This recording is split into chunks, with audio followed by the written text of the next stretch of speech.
السلام علیکم ورحمۃ اللہ وبرکاتہ. کیا حال ہے سب کا؟ الحمد للہ. نحمده ونصلی علی رسولہ الکریم. اما بعد فاعوذ باللہ من الشیطان الرجیم.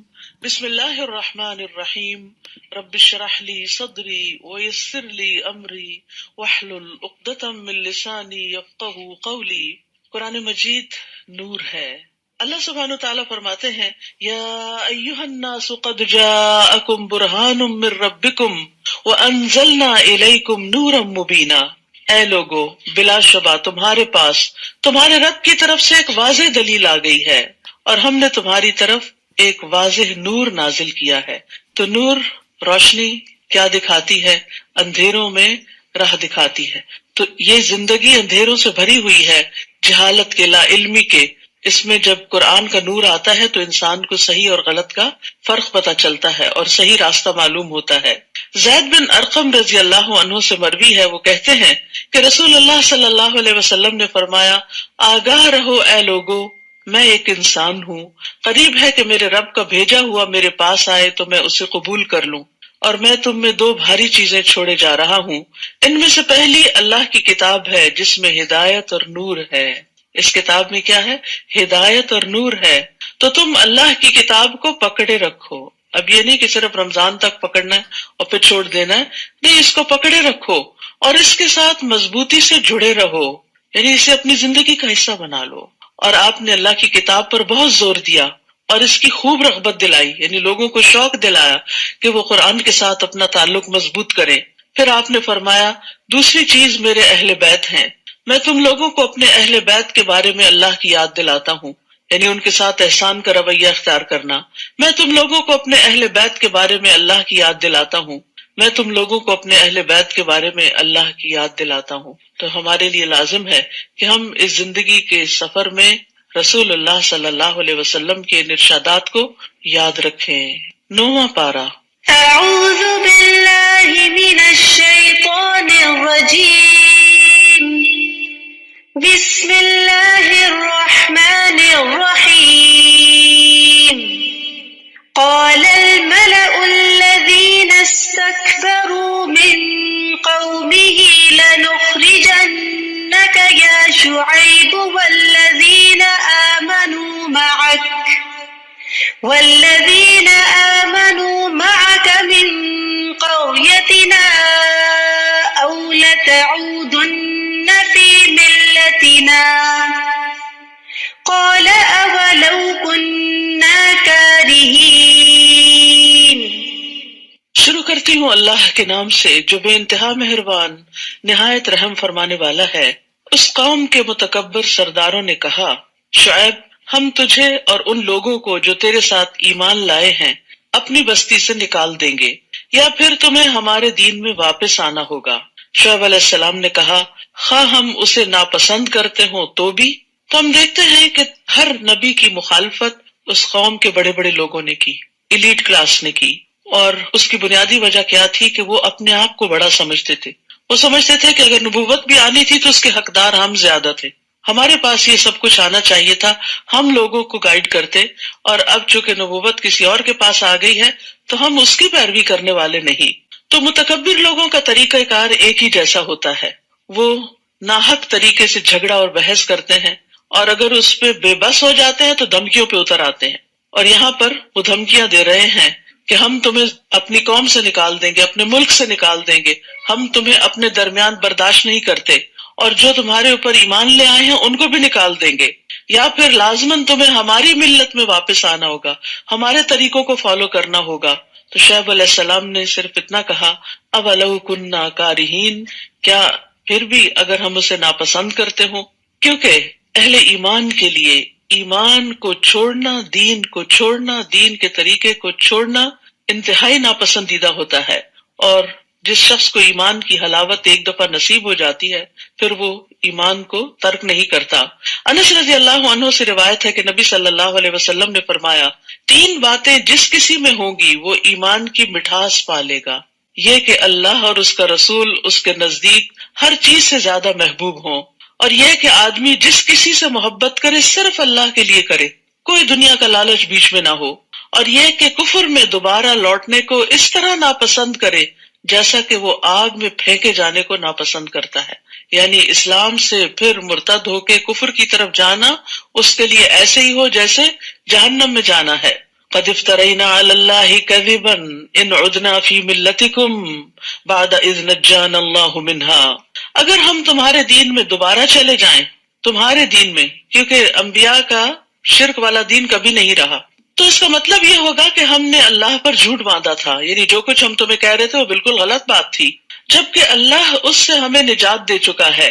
ہم سے یہ ممکن نہ ہوگا کہ ہم اس میں دوبارہ چلے جائیں، الا یہ کہ ہمارے رب کی ایسی ہی مشیت ہو۔ ہمارے رب نے علم سے ہر چیز کا احاطہ کر رکھا ہے، ہم اللہ ہی پر بھروسہ کرتے ہیں۔ علی اللہ توکلنا ربنا افتح بیننا وبین قومنا بالحق وانت خیر الفاتحین، اور پھر دعا کی، اے ہمارے رب، ہمارے اور ہماری قوم کے درمیان انصاف سے فیصلہ کر دے، اور تو ہی سب سے بہتر فیصلہ کرنے والا ہے۔ یہاں پر ہم دیکھتے ہیں کہ ایک نبی بھی اپنے نیک عمل پر، اپنے ایمان پر غرور نہیں کرتے۔ انسان کو کبھی یہ نہیں سوچنا چاہیے کہ نیکی کی آج جس حالت پر میں ہوں یا ایمان کے جس درجے پر ہوں، بس یہ اس پر تو مجھے ہمیشگی حاصل ہو گئی، نہیں، اللہ یشاء اللہ، یہ اللہ ہی کے فضل سے ہوا، اور اس پر اس وقت تک قائم رہوں گا جب تک اللہ چاہے گا۔ تو انبیاء اور صالحین ہمیشہ سے یہ جانتے ہیں کہ ان کا دین پر ثابت قدم رہنا اللہ کی مشیت کی وجہ سے ہے، اس میں ان کا اپنا کوئی کمال نہیں۔ اگر آج ہم یہاں آ کر بیٹھے ہیں تو ہمارا کمال نہیں، ہمارے لیے یہ راستے اللہ سبحانہ تعالیٰ نے آسان کیے اور ہمارے دلوں کو اپنی کتاب کی طرف راغب کیا۔ اور یاد رکھیے، دل اللہ کے ہاتھ میں ہے، اسی لیے نبی صلی اللہ علیہ وسلم بکثرت یہ دعا مانگتے تھے، اور وہ اللہ کے رسول تھے، یا مقلب القلوب ثبت قلبی علی دینک، اے دلوں کے پھیرنے والے، میرے دل کو اپنے دین پر ثابت قدمی عطا فرما۔ تو ہم سب کو بھی اس راستے پر ثابت قدمی کی دعا کرنی چاہیے۔ تو ایک مرتبہ صحابہ نے عرض کیا، یا رسول اللہ صلی اللہ علیہ وسلم، ہم آپ پر اور آپ کی تعلیمات پر ایمان لائے ہیں، کیا آپ کو ہمارے متعلق کسی چیز سے خطرہ ہے کہ ہم پھر جائیں گے؟ آپ نے فرمایا، ہاں، کیونکہ دل اللہ عز و جل کی انگلیوں میں سے دو انگلیوں کے درمیان ہے، وہ جیسے چاہتا ہے اسے بدل دیتا ہے۔ تو اس لیے انسان ہدایت پر ہوتے ہوئے بھی ڈرتا رہے کہ کہیں ایسا نہ ہو کہ کوئی ایسی چیز مجھے اس دین سے پھیرنے کا سبب بن جائے، خصوصاً جب انسان کو ایمان کی، دین کی، قرآن کے علم کی حلاوت محسوس ہونے لگتی تو وہ سب سے زیادہ قیمتی چیز اس کو سمجھتا ہے، اور اس پر قائم رہنے کی پھر دعا بھی کرتا ہے، اپنا کمال نہیں سمجھتا۔ یاد رکھیے، ایک لمحے میں دل پلٹ سکتے ہیں، ایمان سے کفر کی طرف الٹ سکتے ہیں۔ جبیر بن نفیر سے مروی ہے، وہ کہتے ہیں، میں حمص میں ابو درداء کے پاس ان کے گھر گیا تو وہ اپنی مسجد میں کھڑے نماز پڑھ رہے تھے۔ جب وہ تشہد میں بیٹھے تو نفاق سے اللہ عز و جل کی پناہ مانگنے لگے۔ جب انہوں نے سلام پھیرا تو میں نے ان سے کہا، اے ابو درداء، اللہ آپ کو معاف فرمائے، آپ کا نفاق سے کیا تعلق؟ آپ کو کیوں منافقت سے ڈر لگ رہا ہے؟ آپ اور نفاق کا کیا جوڑ؟ انہوں نے 3 دفعہ کہا، اللہم غفرن، اللہم غفرن، اللہم غفرن، اللہ تو معاف کر دینا۔ فرمایا، اللہ کی قسم، ایک آدمی ایک گھڑی میں ہی ایک فتنے میں ڈال دیا جاتا ہے اور وہ اپنے دین سے پھر جاتا ہے۔ یعنی بعض اوقات شیطان کوئی ایسا وسوسہ دل میں ڈالتا ہے کہ انسان کہیں سے کہیں پہنچ جاتا ہے۔ تو اس لیے بہت ضروری ہے کہ انسان اللہ تعالیٰ سے استقامت مانگتا رہے۔ وقال الملأ الذين كفروا من قومه لئن اتبعتم شعيبا انكم اذا لخاسرون، اس کی قوم کے کافر سرداروں نے کہا، اگر تم لوگوں نے شعیب کی پیروی کی تو تم نقصان اٹھاؤ گے۔ پھر بالآخر کیا ہوا کہ وہ اپنی ضد پہ اڑے رہے تو اللہ کا عذاب ان پہ آ گیا۔ فأخذتهم الرجفة فأصبحوا في دارهم جاثمين، پھر انہیں ایک خطرناک زلزلے نے آ لیا اور وہ اپنے گھروں میں اوندھے پڑے رہ گئے، یعنی انہیں زلزلے نے آ پکڑا۔ انہوں نے شعیب علیہ السلام اور ان کے ساتھیوں کو دھمکایا تھا اور شہر سے نکال دینے کا پروگرام بنایا تھا، تو اللہ سبحانہ تعالیٰ نے ان پہ زلزلہ بھیج کے ان کو پکڑ لیا۔ الذین کذبوا شعیبا، جن لوگوں نے شعیب علیہ السلام کو جھٹلایا تھا، ان کی حالت یہ ہو گئی گویا وہ کبھی آباد ہی نہ ہوئے تھے۔ حالانکہ وہ بزنس والے لوگ تھے، بہت مالدار لوگ تھے، بہت کھاتے پیتے، بہت فلرشڈ تھے، لیکن سب بجھ کر رہ گئے۔ جنہوں نے شعیب علیہ السلام کو جھٹلایا تھا بالآخر وہی خسارے میں رہے، انہوں نے ہی نقصان اٹھایا۔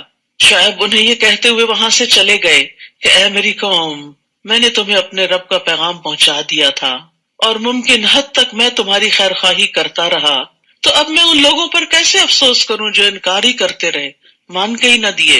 اور ہم نے جب بھی کسی بستی میں کوئی نبی بھیجا تو وہاں کے رہنے والوں کو سختی اور تکلیف میں مبتلا کیا تاکہ وہ عاجزی کی روش اختیار کریں۔ پھر ہم نے ان کی بدحالی کو خوشحالی میں بدل دیا، یہاں تک کہ وہ خوب پھلے پھولے اور کہنے لگے یہ اچھے اور برے دن تو ہمارے آباء و اجداد پر بھی آتے رہے ہیں۔ پھر یکدم ہم نے انہیں پکڑ لیا اور انہیں خبر تک نہ ہوئی۔ تو یاد رکھیے کہ خوشحالی اور بدحالی دونوں ہی امتحان کے دو پرچے ہوتے ہیں، دونوں ہی امتحان۔ تکلیف میں تو انسان پھر سمجھتا ہے کہ یہ میرے اوپر امتحان ہے، آزمائش ہے، پتہ نہیں اللہ تعالیٰ کی ناراضگی ہے کوئی، اس وجہ سے میرے حالات نہیں بدلتے۔ لیکن جب خوشحالی آتی ہے اور نعمتیں فراواں ہو جاتی ہیں تو انسان سب کچھ بھول جاتا ہے، انسان کے اندر یہ خیال آتا ہے کہ میرا رب مجھ سے بڑا راضی، لہٰذا وہ گناہ پہ گناہ بھی کرتا چلا جاتا ہے، اللہ کی نافرمانیوں کی طرف چل پڑتا ہے اور توبہ استغفار بھی نہیں کرتا۔ تو اس لیے صحابہ کرام جو تھے، جب ان پہ نعمتیں بہت آ جاتی تھی تو ان سے بھی وہ ڈرتے تھے کہ کہیں یہ رب کی طرف سے ڈھیل نہ ہو، استدراج نہ ہو، کہ اس کے بعد پکڑ نہ ہو کہیں۔ تو نعمتوں کو بھی عاجزی کے ساتھ استعمال کرنا چاہیے اور اس میں سے اللہ کا اور بندوں کا حق نکالتے رہنا چاہیے تاکہ شکر ادا ہوتا رہے اور نعمتیں برقرار رہیں۔ وَلَوْ أَنَّ أَهْلَ الْقُرَىٰ آمَنُوا وَاتَّقَوْا، اب یہاں بتا دیا گیا کہ نعمتیں کیسے برقرار رہتی ہیں، نعمتیں کیسے آتی ہیں۔ اور اگر یہ بستیوں والے ایمان لاتے اور تقوی اختیار کرتے، دو چیزیں اللہ کو راضی کرنے والی، ایمان اور تقوی، تو ہم ان پر آسمان اور زمین کی برکات کے دروازے کھول دیتے، لیکن انہوں نے جھٹلا دیا۔ پھر ہم نے انہیں ان کے کرتوتوں کی پاداش میں دھر لیا۔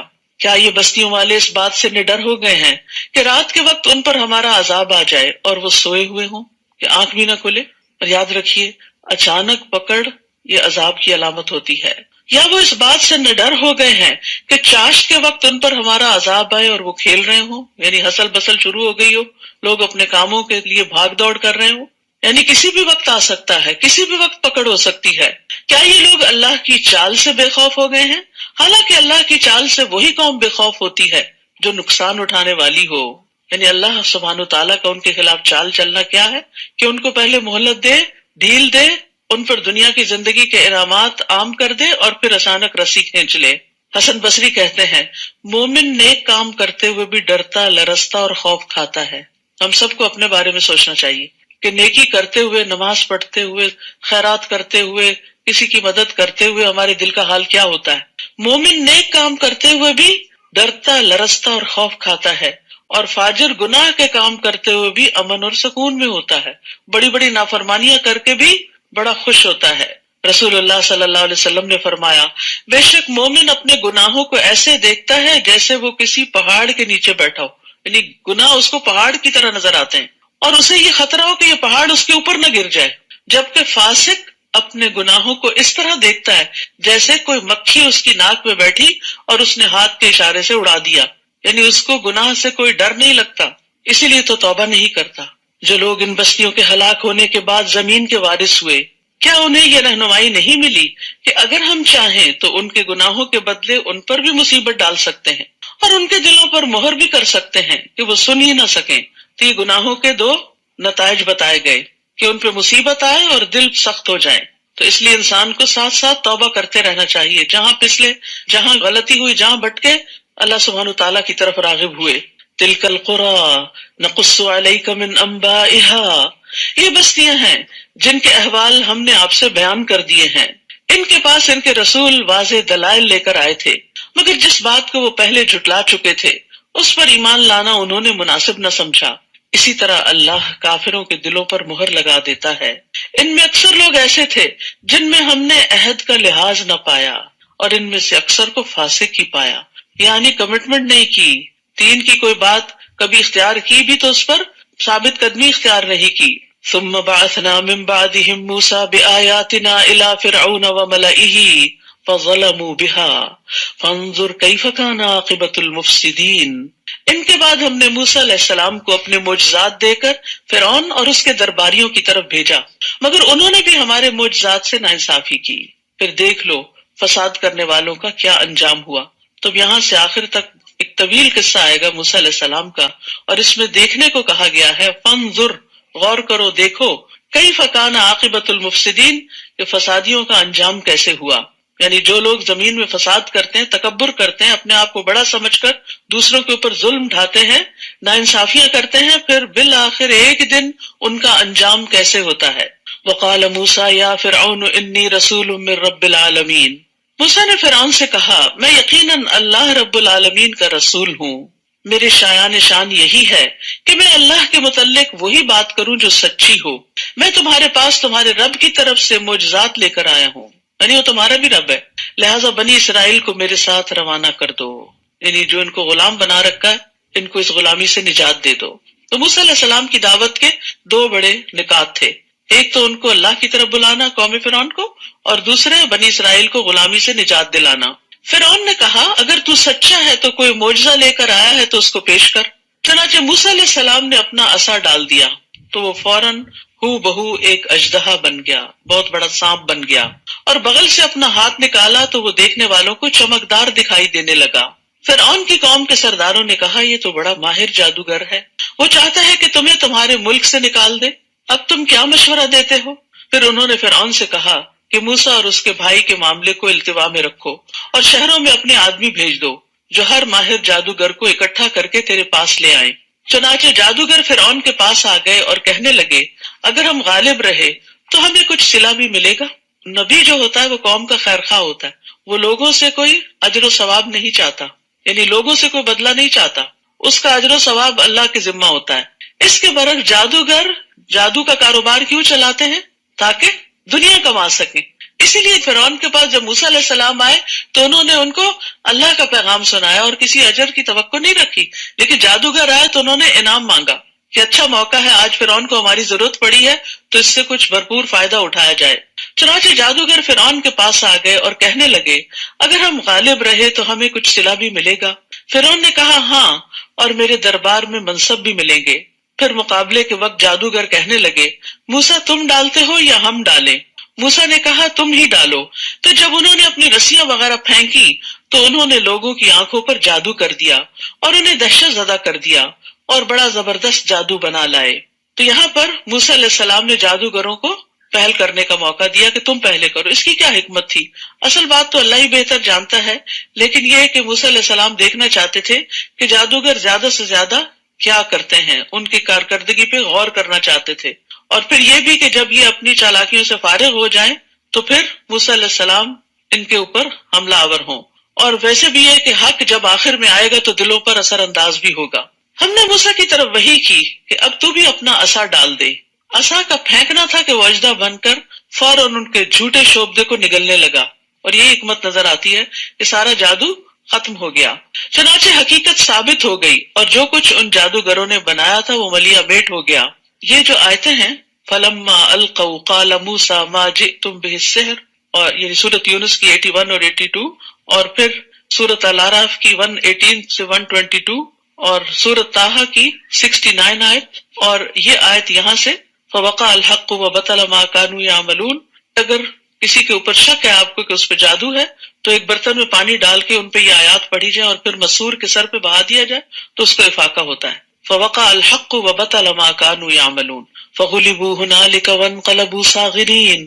فرعون اور اس کے ساتھی اس مقابلے میں مغلوب ہوئے اور وہ ذلیل و خوار ہو کے پلٹے، اور جادوگر بے اختیار سجدے میں گر پڑے۔ حق نظر آ گیا تھا نا ان کو، اور کہنے لگے ہم رب العالمین پر ایمان لائے جو موسیٰ اور ہارون کا رب ہے۔ اب آپ دیکھیے پھر دو گروہ ہو گئے، فرعون نہیں مانا، ضد میں ہے، لیکن جادوگر جن کا جادو ملیا میٹ ہوا، عاجز ہوئے، وہ مان گئے کہ یہ جادو نہیں ہے جو موسیٰ کے پاس ہے علیہ السلام، یہ حق ہے، لہذا وہ حق کے آگے جھک گئے۔ تو ایک سچا انسان جو ہوتا ہے چاہے وہ زندگی گناہوں میں ہی بسر کر رہا ہو، لیکن جب حق اس کے سامنے آتا ہے تو اس کو فوراً قبول کر لیتا ہے، اس کے سامنے اکڑتا نہیں، ضد نہیں کرتا، وہ شیطان کی روش اختیار نہیں کرتا، وہ آدم علیہ السلام کی طرح اپنی غلطی کا اعتراف کر لیتا ہے۔ فرعون نے انہیں کہا قبل اس کے کہ میں تمہیں اجازت دیتا تم موسیٰ پر ایمان لے آئے، یقیناً یہ تمہاری ایک سازش تھی جو تم نے اس شہر میں کی تاکہ اس کے باشندوں کو یہاں سے نکال دو، سو تمہیں جلد ہی اس کا انجام معلوم ہو جائے گا۔ اب فرعون جادوگروں کو بھی دھمکیاں دینے پہ اتر آیا، میں تمہارے ہاتھ اور پاؤں مخالف سمتوں سے کٹوا دوں گا، اگر ایک ہی سمت سے کاٹ دیا جائے تو موت واقع ہو جاتی، پھر تم سب کو سولی پہ چڑھا دوں گا، یعنی نشان عبرت بناؤں گا۔ جادوگر کہنے لگے ہم یقیناً اپنے رب کی طرف لوٹ کر جانے والے ہیں، یعنی تم نے مار دیا تو کیا ہوا، ہم نے ایک دن مرنا ہی ہے اور اللہ کے حضور واپس جانا ہی ہے۔ اور ہماری کون سی بات تجھے بری لگی ہے سوائے اس کے کہ جب ہمارے پاس رب کی نشانیاں آ گئی تو ہم ان پر ایمان لے آئے، یعنی ہم ایمان ہی تو لائے ہیں، اس میں ایسی کیا قباحت ہے، ہم نے حق دیکھ کر اس کو پہچانا اور قبول کر لیا۔ پھر انہوں نے دعا کی ربنا افرغ علینا صبرا وتوفنا مسلمین، اے ہمارے رب ہم پر صبر انڈیل دے اور اس حال میں موت دے کہ ہم فرما بردار ہوں۔ یا اللہ ہمیں ایسی طاقت عطا کر جس کے ذریعے ہم وہ کچھ برداشت کر سکیں جس کی فرعون ہمیں دھمکی دے رہا ہے، یعنی صبر سے مقابلہ کرنا چاہ رہے تھے، کیونکہ فرعون کی دھمکی کو معمولی دھمکی نہیں تھی کہ ایک ہاتھ اور ایک پاؤں کٹوا دوں گا اور پھر سولی چڑھا دوں گا۔ آپ سوچئے، اپنے آپ کو وہاں رکھ کے دیکھیے کہ خوف سے کتنا برا حال ہو جائے اگر کوئی آپ کو ایسی دھمکی دے۔ تو انہوں نے اللہ سبحانہ تعالیٰ سے فوراً مدد مانگی کہ بڑے سے بڑے گھبرا دینے والے موقع پر بھی انسان کو ہمت نہیں ہارنی چاہیے، اللہ سبحانہ تعالیٰ کی طرف رجوع کرنا چاہیے۔ اور یہاں پر یہ افرغ علینا، افراغ کہتے ہیں برتن میں جو کچھ ہے سب کچھ انڈیل دے، یعنی ہمارا دل صبر سے لبریز ہو جائے۔ اور پھر انہوں نے اسلام پر فوت ہونے کی دعا مانگی، کیونکہ اب زندگی میں کوئی رغبت نہیں رہی تھی اور انہیں فرعون کی دھمکی کی کوئی پرواہ بھی نہیں تھی۔ ان کا مقصد کیا تھا کہ آخرت میں نجات پا جائیں، جو کچھ اللہ کے پاس ہے اسے حاصل کرنے میں کامیاب ہو جائیں۔ اور ان باتوں سے فرعون اور ذلیل ہو گیا اور اس کی دھمکیاں بیکار ہو گئیں۔ اب آپ دیکھیے وہ جو پیچھے بات ہوئی تھی نا کہ لمحے میں دل پلٹ جاتے، یہ اس کی عملی مثال ہے۔ ان جادوگروں کے دل لمحے میں پلٹ گئے، جب دیکھا عصا کو بس جاتے دیکھا کہ سارا ان کا جادو نکل گیا، تو ضد میں نہیں آئے کہ ہم ہار گئے ہیں، ہم ان کی بات نہیں دیکھتے۔ انہوں نے کہا اوہ یہی حق ہے، حق کو دیکھتے ہی فوراً قبول کر لیا، دل پلٹ گئے، ایمان کی طرف آ گئے۔ اور پھر ایمان جب آیا تو اس کی روشنی سے انہیں جو سب سے بڑی فکر لگی وہ آخرت کی تھی، پھر ان کی دھمکیوں کی بھی نہیں، اس کے مقابلے میں صبر مانگ لیا، لیکن اصل میں آخرت کی کامیابی مانگی۔ اصل ایمان ہی اس شخص کا سچا ہے جس کو اپنی آخرت کی فکر ہوتی ہے کہ کسی بھی میرے کام کا انجام وہاں کیا ہوگا، آگے کیا بنے گی، جو ہمیشہ کی زندگی ہے۔ وقال الملأ من قوم فرعون اتذر موسى وقومه ليفسدوا في الارض، اور فرعون کی قوم کے سردار فرعون سے کہنے لگے کیا تو موسیٰ اور اس کی قوم کو یوں ہی چھوڑ دے گا کہ زمین میں فساد مچاتے پھریں اور تجھے اور تیرے معبودوں کو چھوڑ دیں؟ وہ کہنے لگا میں ان کے بیٹوں کو مروا ڈالوں گا اور بنی اسرائیل کو اور دھمکی، اور ان کی عورتوں کو زندہ رہنے دوں گا، اور ہمیں ان پر پوری قدرت حاصل ہے۔ موسیٰ نے اپنی قوم سے کہا استعینوا باللہ واصبروا، اللہ سے مدد مانگو اور صبر کرو۔ سبحان اللہ، وہی بات جو جادوگروں نے جو ایمان لے آئے تھے کہی، اور یہاں بھی وہی ایمان اور صبر کی بات ہے، اللہ سے مدد مانگنے کی بات ہے اور صبر کرنے کی۔ یاد رکھیے ہر مشکل میں، چھوٹی ہو یا بڑی، سب سے پہلے ہمارے دل میں اللہ سبحانہ وتعالیٰ کا خیال آنا چاہیے اور اس سے دعا کرنی چاہیے، اور مشکل کا مقابلہ کرنے کے لیے اللہ سے مدد مانگنی چاہیے۔ سورۃ البقرہ میں بھی ہم نے پڑھا کہ وَاسْتَعِینُوا بِالصَّبْرِ وَالصَّلَاةِ، تو صلاۃ جو ہے، نماز، یہ اللہ سے دعا مانگنے کا بہترین ذریعہ ہے۔ مجھے اچھی طرح یاد ہے کہ میری والدہ کی وفات ہوئی تو ان کو پہلی نظر میں جب فوت ہوئے میں نے دیکھا تو دل بیٹھ گیا، لیکن فوراً مجھے یہی آیتیں یاد آئیں کہ وَاسْتَعِینُوا بِالصَّبْرِ وَالصَّلَاةِ، اور پہلا کام میں نے یہی کیا کہ فوراً نماز پڑھی۔ اور آپ یقین کریں کہ نماز سے پہلے اور بعد کے دل کی حالت میں زمین اور آسمان کا فرق تھا، دل ٹھہر گیا، ایک سکینت نازل ہونے لگی، اور اس کے بعد کے سارے مرحلے آسان ہو گئے۔ یہ نہیں کہ آنکھوں میں آنسو نہیں آتے تھے، لیکن بے قراری کی کیفیت چلی گئی۔ تو وفات ہو کسی کی، کوئی چوری ہو، کوئی نقصان ہو، کچھ ہو، جب انسان اللہ سبحانہ تعالیٰ کی طرف راغب ہو جاتا ہے تو دل بدل جاتا ہے۔ باہر تو وقت کے ساتھ ہی تبدیلی آئے گی، لیکن اندر کی تبدیلی انسان کو اسٹرانگ کر دیتی ہے، پرسکون کر دیتی ہے۔ اور جب آپ پرسکون ہوتے ہیں تو پھر ہوش و حواس سے سارے فیصلے کرتے ہیں، ورنہ عموماً انسان ایسے مواقع پہ جذباتی ہو کے، ٹچی ہو کے ایک دوسرے سے لڑ جھگڑ پڑتا ہے، چھوٹی چھوٹی باتوں پر چیخنا چلانا شروع کر دیتا ہے، جو کہ اللہ تعالیٰ کو ناراض کرنے والی بات ہے۔ تو ہر غم، ہر دکھ، ہر تکلیف کے موقع پر اللہ سے مدد مانگو، نماز پڑھو اور صبر اختیار کرو، اور صبر کی دعا بھی کرے، ربنا افرغ علینا صبر، اللہ انڈیل دے صبر، کیونکہ دل کی بے قراری صبر کے آنے کے بعد ہی درست ہوتی ہے۔ فرمایا یہ زمین اللہ کی ہے، وہ اپنے بندوں میں سے جسے چاہے اس کا وارث بنا دے، اور انجام خیر تو پرہیزگاروں ہی کے لیے ہے، تقوی والوں ہی کے لیے ہے، عاقبت انجام تو متقی کے لیے ہی بہتر ہے۔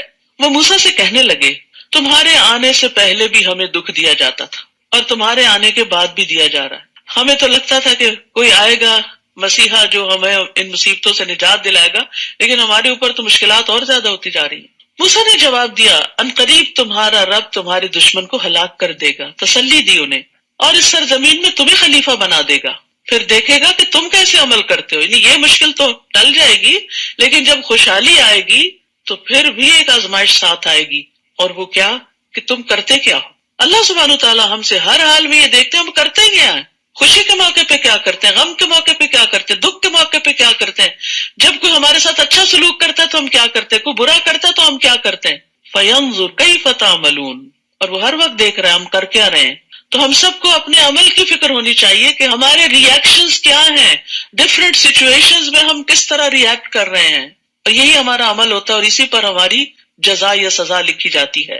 پھر ہم نے آل فرعون کو کئی سال تک قحط اور پیداوار کی کمی میں مبتلا رکھا کہ شاید وہ کوئی سبق حاصل کرے۔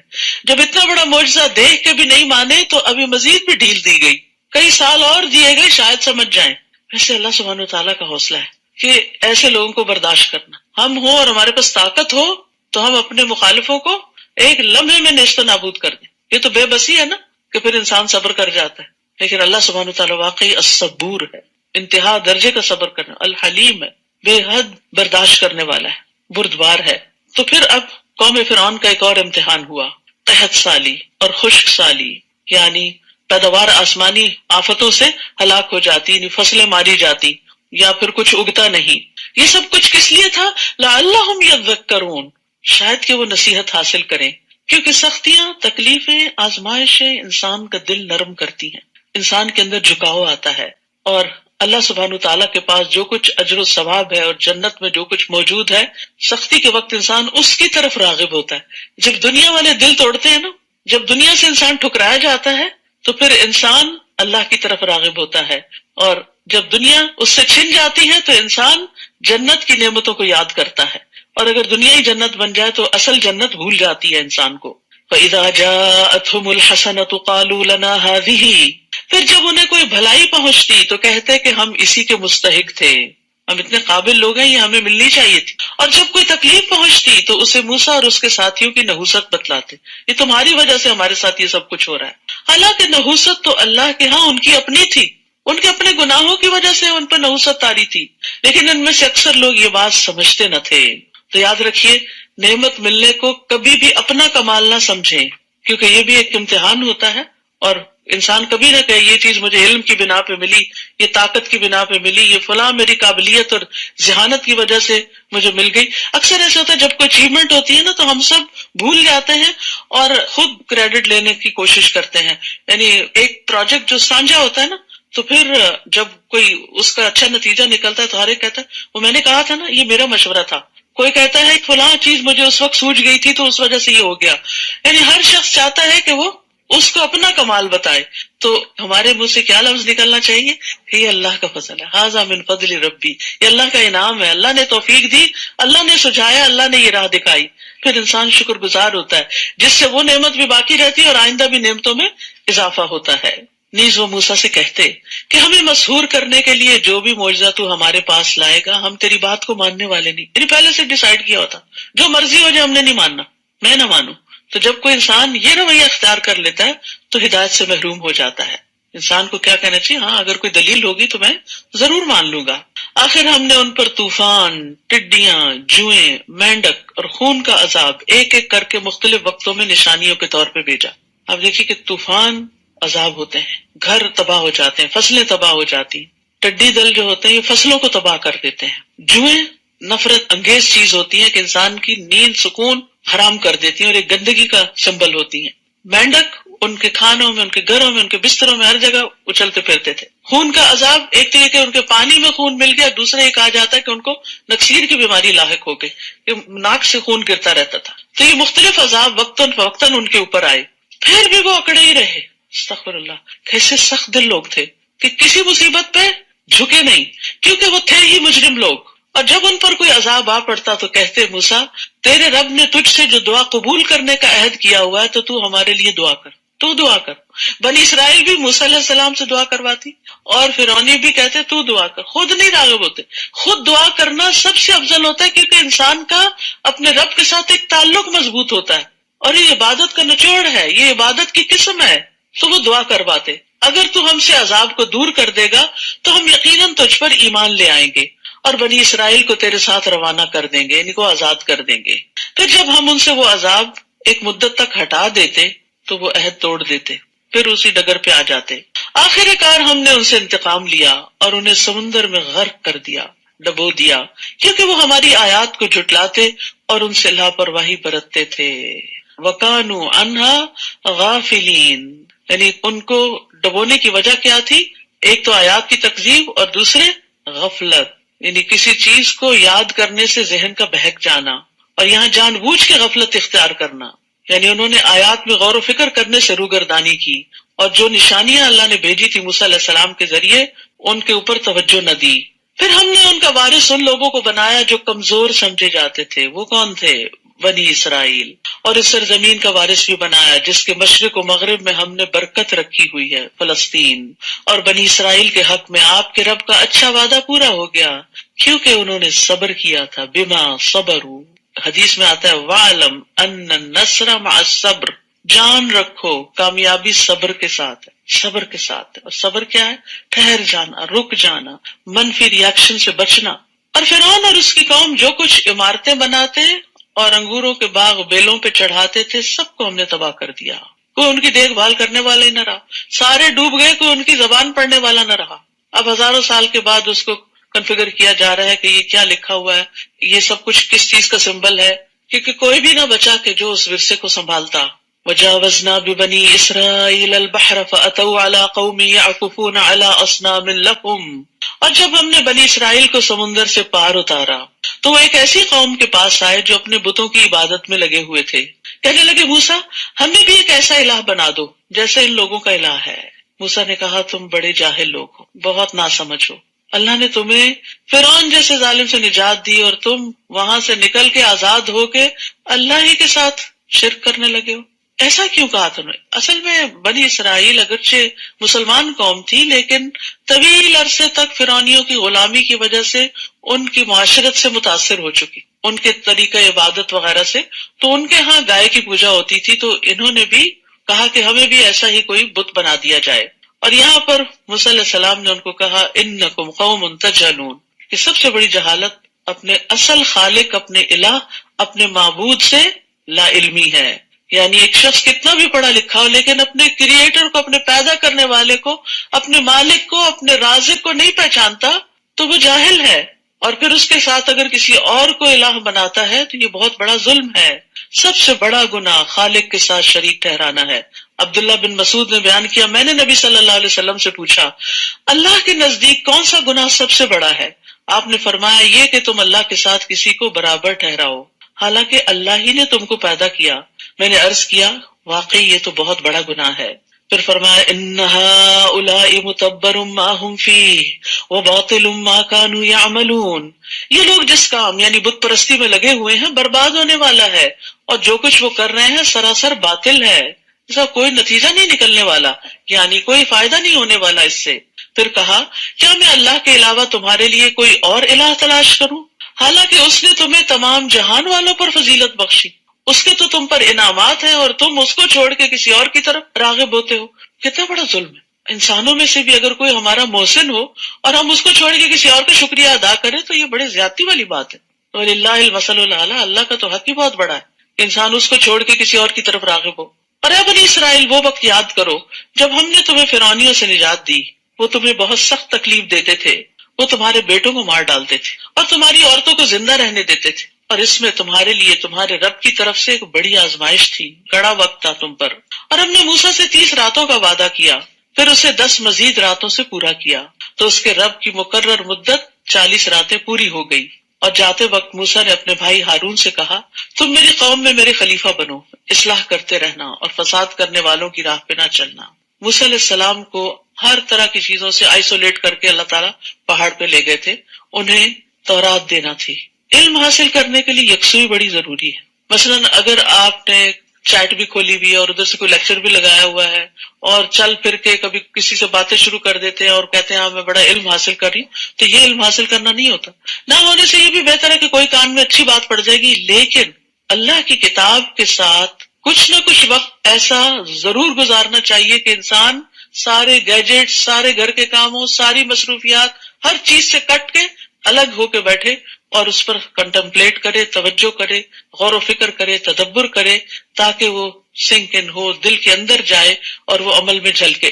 اور ہم نے موسیٰ سے 30 راتوں کا وعدہ کیا، پھر اسے 10 مزید راتوں سے پورا کیا، 40 دن تک کے لیے وہ وہاں گئے تھے، تو اس کے رب کی مقررہ مدت 40 راتیں پوری ہو گئی۔ اور جاتے وقت موسیٰ علیہ السلام نے اپنے بھائی کو اپنا کام ڈیلیگیٹ کیا اور کہا تم میری قوم میں میرے جانشین بنو۔ اور کیا ہدایات دی جانشین بناتے وقت؟ اصلاح کرتے رہنا، فساد کرنے والوں کے پیچھے نہ چلنا، بس 2 باتیں، اصلاح کرتے رہنا، یعنی یہ بھٹکنے لگے، غلط کرنے لگے تو ان کی اصلاح کرنا، اور اگر سب مل کے کسی غلط طریقے پہ چلے تو ان کی میجورٹی کے پیچھے نہیں لگنا۔ تو یہ بڑی زبردست ہدایات ہے، بہت زبردست طریقہ ہے موسیٰ علیہ السلام کا۔ تو جب موسیٰ علیہ السلام ہمارے مقررہ وقت پر اور جگہ پر آ گئے، یعنی طور پر، اور اس سے اس کے رب نے کلام کیا، سبحان اللہ۔ اگر کبھی آپ ٹاپ آف دا ہل گئے ہوں اور وہاں کی جو سائلنس ہوتی ہے، اپنے سانس کی آواز بھی انسان کو آتی ہے، اتنی خاموشی اور اتنی یکسوئی ہوتی، اور اس خاموش جگہ پر اللہ سبحانہ تعالیٰ نے کلام کیا، تو موسیٰ علیہ السلام نے جب اللہ تعالیٰ کی آواز سنی ہوگی کیا گزری ہوگی ان کے دل کے اوپر۔ اللہ کا کلام سن کے دل پگھل جاتے ہیں، تو کہاں یہ کہ خود اللہ تعالیٰ کی آواز سنی جائے۔ موسیٰ علیہ السلام نے عرض کیا، اے رب مجھے اپنا آپ دکھلا دیجئے کہ میں ایک نظر تجھے دیکھ سکوں، بس ایک جھلک دیکھنا چاہتا ہوں۔ محبت تھی نا، تو جس سے محبت ہوتی ہے اس کو دیکھنے کا شوق ہوتا ہے۔ اللہ تعالیٰ نے فرمایا تو مجھے ہرگز نہ دیکھ سکے گا، البتہ اس پہاڑ کی طرف دیکھ، اگر یہ اپنی جگہ پر برقرار رہا تو بھی مجھے دیکھ سکے گا۔ تو جب اس کے رب نے پہاڑ پر تجلی کی، بس چھوٹی سی روشنی، تو اسے ریزہ ریزہ کر دیا اور موسیٰ غش کھا کے گر پڑے۔ پھر جب انہیں کچھ افاقہ ہوا تو کہنے لگے، سبحانک تبت الیک وانا اول المؤمنین، پاک ہے تیری ذات، میں تیرے حضور توبہ کرتا ہوں اور میں سب سے پہلا ایمان لانے والا ہوں۔ تو پہاڑ جیسی مضبوط اور سخت چیز بھی اللہ سبحانہ تعالیٰ کا دیدار نہیں کر سکتی، تو انسان تو بڑی کمزور چیز ہے۔ تو موسیٰ علیہ السلام نے پہاڑ کو دیکھا کہ وہ اپنے اوپر قابو نہیں پا سکا اور پہاڑ گر کر ٹوٹ پڑا۔ تو جب موسیٰ علیہ السلام نے دیکھا کہ پہاڑ ٹوٹ رہا ہے، کریش ہو رہا ہے، تو وہ بھی بے ہوش ہو کے گر پڑے، بے ہوش ہو گئے۔ انس رضی اللہ عنہ کہتے ہیں کہ نبی صلی اللہ علیہ وسلم نے اس آیت کی تفسیر میں فرمایا کہ چنگلیاں تھی سب سے چھوٹی انگلی کہ ایک کنارے کے برابر میں سے ایک ٹپ جتنی تجلی ظاہر ہوئی تھی، پہاڑ دھنس گیا اور موسیٰ بے ہوش ہو کے گر پڑے۔ موسیٰ اسی پہاڑ پہ تھے۔ آپ نے اپنے ہاتھ کی نصف خنجر انگلی کے ساتھ اشارہ فرمایا، قال سبحانک تبت الیک۔ یہ موسیٰ علیہ السلام کی عاجزی تھی کہ عاجزی کے ساتھ اپنے رب کی طرف رجوع کیا کہ یار مجھے ایسا مطالبہ نہیں کرنا چاہیے تھا۔ حالانکہ بظاہر دیکھا جائے تو اس میں کوئی غلط بات نہیں تھی، یعنی انسان کے اندر جو شوق آتا ہے یا جو دل کے اندر محبت ہوتی ہے تو انسان اپنے رب سے ہر چیز مانگ لیتا ہے، تو اس سے اس کا دیدار مانگ لیا، لیکن دنیا میں یہ ممکن نہیں۔ ہاں آخرت میں اللہ سبحانہ تعالیٰ اپنے پیارے بندوں کو جو اللہ پر ایمان رکھتے ہیں، اس سے محبت کرتے ہیں، اس کی اطاعت کرتے ہیں، ان کو اپنا دیدار کروائے گا، اور جب وہ کرائے گا تو انہیں ہر نعمت بھول جائے گی۔ اللہ تعالیٰ نے فرمایا، موسیٰ میں نے تجھے اپنی رسالت اور ہم کلامی کے لیے تمام لوگوں پر ترجیح دیتے ہوئے چن لیا ہے، جو کچھ میں تجھے دوں اس پر عمل پیرا ہو اور شکر گزاروں میں سے ہو جاؤ۔ یعنی جو ہدایات، جو کتاب میں دوں گا تو اس کو کیا کرو، اس کو لے لو اور شکر گزاروں میں سے ہو جاؤ۔ تو اس سے یہ پتہ چلتا ہے کہ دین کی دعوت کا جو خلاصہ ہے وہ شکر گزاری ہے، اللہ کی نعمتوں پر بھی شکر گزاری، اور شکر ادا کرنے کا طریقہ کیا ہے کہ انسان پھر اللہ کی عبادت میں سرگرم ہو جاتا ہے۔ شکر زبان سے بھی ہوتا ہے، دل سے بھی ہوتا ہے، لیکن عمل سب سے بڑا اظہار ہوتا ہے شکر کا۔ کم من الشاکرین، اور وہ کیا ہے کہ اللہ نے جو کچھ ہمیں دیا ہے نا وہ اللہ کی پسند کے راستوں میں لگا دیں، نافرمانی کے رستوں میں نہ لگائیں۔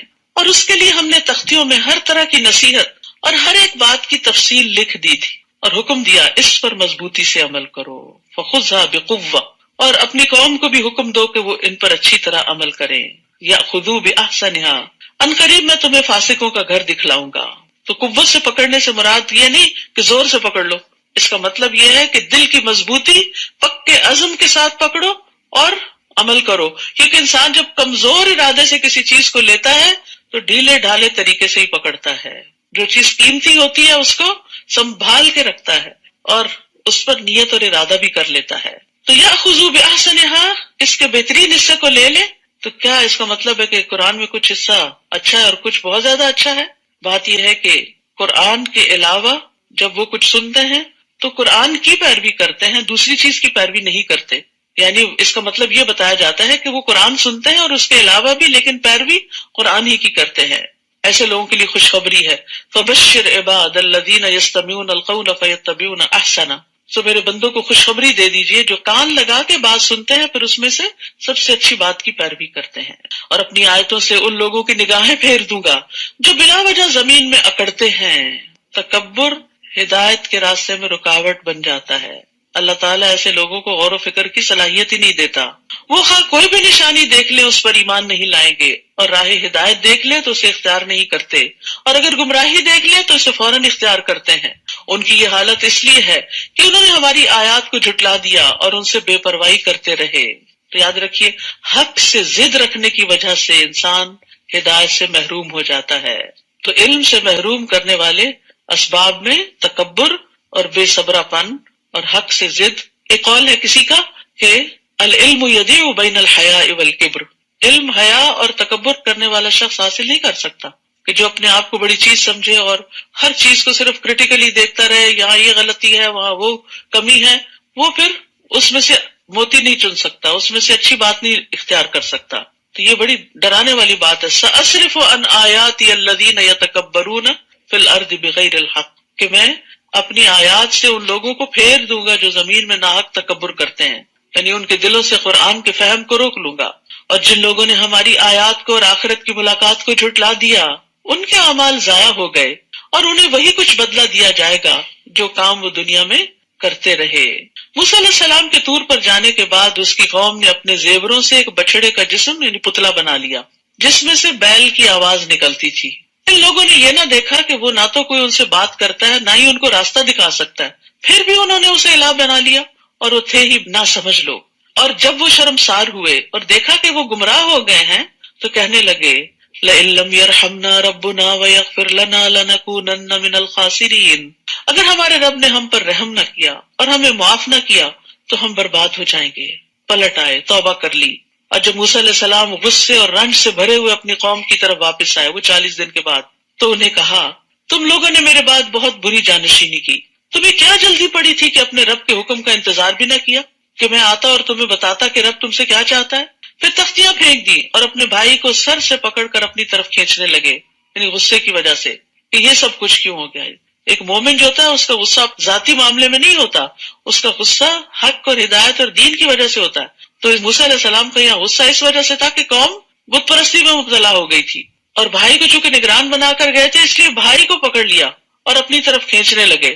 ہارون نے کہا اے میری ماں کے بیٹے، ان کو نرم کرنے کے لیے پیار سے پکارا.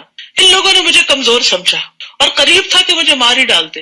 بعض اوقات لوگ لیڈر کی بات نہیں سنتے، لہٰذا دشمنوں کو مجھ پر ہنسنے کا موقع نہ دو اور مجھے ان ظالم لوگوں کے ساتھ شامل نہ کرو. یعنی میں خود ان کے ساتھ شامل نہیں تھا لیکن میں ان کو روک بھی نہیں سکا. یہاں پر موسیٰ علیہ السلام جو کہتے ہیں اجلتم امر ربکم، یعنی تمہیں کیا جلدی پڑی تھی کہ اپنے رب کے حکم کا انتظار بھی نہ کیا. تو ایسی جلد بازی جو ہے چاہے وہ کسی نیکی کے کام کے لیے ہو، وہ بعض اوقات انسان کو فتنے میں مبتلا کر دیتی ہے. اور عجلہ کیا ہوتی ہے؟ کسی چیز کا وقت آنے سے پہلے ہی اس کی طرف چلے جانا، اور یہ قابل مذمت ہوتا ہے. جیسے اذان ہوئی ہی نہیں، وقت داخل ہی نہیں ہوا نماز کا، نماز شروع کر دی. اور سرعہ کا مطلب ہوتا ہے ایک چیز کو اس کے اول وقت میں جلدی کر لینا، یہ قابل تعریف ہے. سرعت قابل تعریف ہے، عجلت ناپسندیدہ ہے. حدیث میں آتا ہے تحمل مزاجی اللہ کی طرف سے ہے اور جلد بازی شیطان کی طرف سے. لیکن نیک کام کو اول وقت میں کرنا جلد بازی نہیں ہوتا، وہ سرعت ہوتا ہے. رسول اللہ صلی اللہ علیہ وسلم سے سوال کیا گیا اعمال میں سے کون سا عمل سب سے افضل ہے؟ آپ نے فرمایا نماز کو اس کے اول وقت پر ادا کرنا. تو نہ ہی جلد بازی اچھی ہے اور نہ ہی تاخیر اچھی ہے.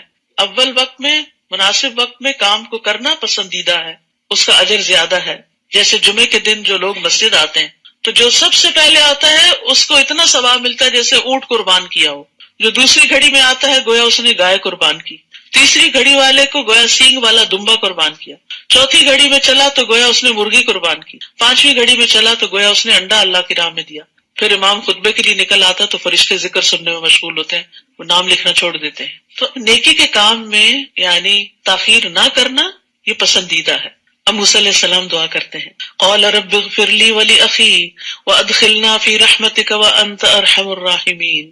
ربی، اے میرے رب، مجھے اور میرے بھائی کو بخش دے اور ہمیں اپنی رحمت میں داخل فرما، تو ہی سب سے زیادہ رحم کرنے والا ہے. بندہ مومن ہر حال میں اپنے رب کی طرف راغب ہوتا ہے اور اپنے رب سے دعائیں کرتا ہے. ان الذین اتخذوا العجل سینالهم غضب من ربهم وذلۃ فی الحیاۃ الدنیا وکذلک نجزی المفترین. اللہ تعالیٰ نے جواب میں فرمایا، جن لوگوں نے بچڑے کو الہ بنایا تھا ان پر ضرور ان کے رب کا غضب نازل ہوگا اور وہ اس دنیا کی زندگی میں رسوا ہوں گے. یہ گناہوں کا نتیجہ. اور اللہ پر جھوٹ گڑنے والوں کو ہم ایسی ہی سزا دیتے ہیں. اور جن لوگوں نے برے عمل کیے پھر اس کے بعد توبہ کر لی اور ایمان لے آئے تو اس کے بعد تیرا رب یقیناً بخشنے والا اور رحم کرنے والا ہے. یعنی ظلم کے باوجود لوگوں کو معاف کر دیتا ہے اگر وہ معافی مانگ لے، پلٹ آئیں. وَهُوَ الَّذِي يَقْبَلُ التَّوْبَةَ عَنْ عِبَادِهِ وَيَعْفُو عَنِ السَّيِّئَاتِ. وہی تو ہے جو اپنے بندوں کی توبہ قبول کرتا ہے اور ان کی برائیوں کو معاف کرتا ہے. تو یاد رکھیے، گناہ کتنے بھی ہوں توبہ سے معاف ہو جاتے ہیں. نبی صلی اللہ علیہ وسلم نے فرمایا، اگر تم اتنے گناہ کرو کہ آسمان تک پہنچ جائیں پھر تم توبہ کرو تو اللہ تم کو معاف کر دے گا. لیکن اس امید پر انسان ڈھیٹ بن کر گناہ نہ کرتا چلا جائے. یعنی بعض غلطیاں جو بہت بڑی ہوتی ہیں، بظاہر کرنے میں چھوٹی ہوتی ہیں لیکن انجام ان کا بڑا بھیانک ہوتا ہے کہ وہ زمین آسمان کی فضا کو بھر دے. تو ایسی بڑی غلطی بھی ہو جائے تو اللہ کی طرف رجوع کر کے توبہ کر لینی چاہیے. اور جب موسیٰ کا غصہ فرو ہوا، یعنی جب موسیٰ علیہ السلام کا غصہ ٹھنڈا ہو گیا تو اس نے تختیاں اٹھا لی اور ان کی تحریر کے مطابق یہ ان لوگوں کے لیے ہدایت اور رحمت تھی جو اپنے رب سے ڈرتے ہیں. سہل بن عبداللہ کہتے ہیں کہ دنیا اور آخرت کی ہر بھلائی کی بنیاد اللہ سے خوف کرنا ہے. تو تورات ہدایت تھی لیکن کس کے لیے؟ ہم لربہم یرہبون، جو اپنے رب سے ڈرتے ہیں. اور قرآن ہدایت ہے لیکن کس کے لیے؟ جو اپنے رب کا تقوی اختیار کرتے ہیں. اور ہماری طے شدہ میعاد کے لیے موسیٰ نے اپنی قوم سے 70 آدمی چن لیے. پھر جب انہیں زلزلے نے آ لیا تو موسیٰ نے عرض کیا، اے میرے رب، اگر تو چاہتا تو اس سے پہلے بھی انہیں اور مجھے بھی ہلاک کر سکتا تھا. تو ہم سب کو اس جرم میں ہلاک کرتا ہے جو ہم میں سے کچھ نادانوں نے کیا تھا. یہ تو تیری ایک آزمائش تھی جس سے تو جسے چاہتا ہے گمراہ کرتا ہے اور جسے چاہے سیدھی راہ دکھاتا ہے. تو ہی ہمارا سرپرست ہے، لہٰذا ہمیں معاف فرما اور ہم پر رحم فرما، اور تو ہی سب سے بڑھ کر معاف کرنے والا ہے. انت ولینا فاغفر لنا وارحمنا وانت خیر الغافرین واکتب لنا فی هذه الدنیا حسنہ وفی الآخرہ انا ہدنا الیک. اور ہمارے لیے اس دنیا میں بھی نیکی بھلائی لکھ دے، حسنہ لکھ دے، اور آخرت میں بھی ہم نے تیری طرف رجوع کر لیا. اللہ تعالیٰ نے جواب میں فرمایا، سزا تو میں اسے ہی دیتا ہوں جسے چاہوں گا، مگر میری رحمت ہر چیز کو گھیرے ہوئے ہے. وَرَحْمَتِي وَسِعَتْ كُلَّ شَيْءٍ. لہٰذا جو لوگ تقوی اختیار کرتے ہیں، زکوٰۃ دیتے ہیں اور ہماری آیات پر ایمان لاتے ہیں، ان کے لیے میں رحمت ہی لکھوں گا. تو اللہ کی رحمت پانے کے لیے کیا کرنا چاہیے؟ تقوی، زکوٰۃ اور آیات پر ایمان. جو لوگ اس رسول کی پیروی کرتے ہیں جو نبی امی ہے، جس کا ذکر وہ اپنے ہاں تورات اور انجیل میں لکھا ہوا پاتے ہیں، وہ رسول انہیں نیکی کا حکم دیتا اور برائی سے روکتا ہے. ان کے لیے پاکیزہ چیزوں کو حلال اور گندی چیزوں کو حرام کرتا ہے. ان کے بوجھ ان پر سے اتارتا ہے اور وہ بندشیں کھولتا ہے جن میں وہ جکڑے ہوئے تھے. لہٰذا جو لوگ اس پر ایمان لائے اور اس کی حمایت اور مدد کی اور اس روشنی کی پیروی کی جو اس کے ساتھ نازل کی گئی ہے، تو یہی لوگ فلاح پانے والے ہیں. تو یہاں پر نبی امی سے مراد کون ہے؟ رسول اللہ صلی اللہ علیہ وسلم. آپ کو امی کیوں کہا گیا؟ کیونکہ آپ لکھ پڑھ نہیں سکتے تھے.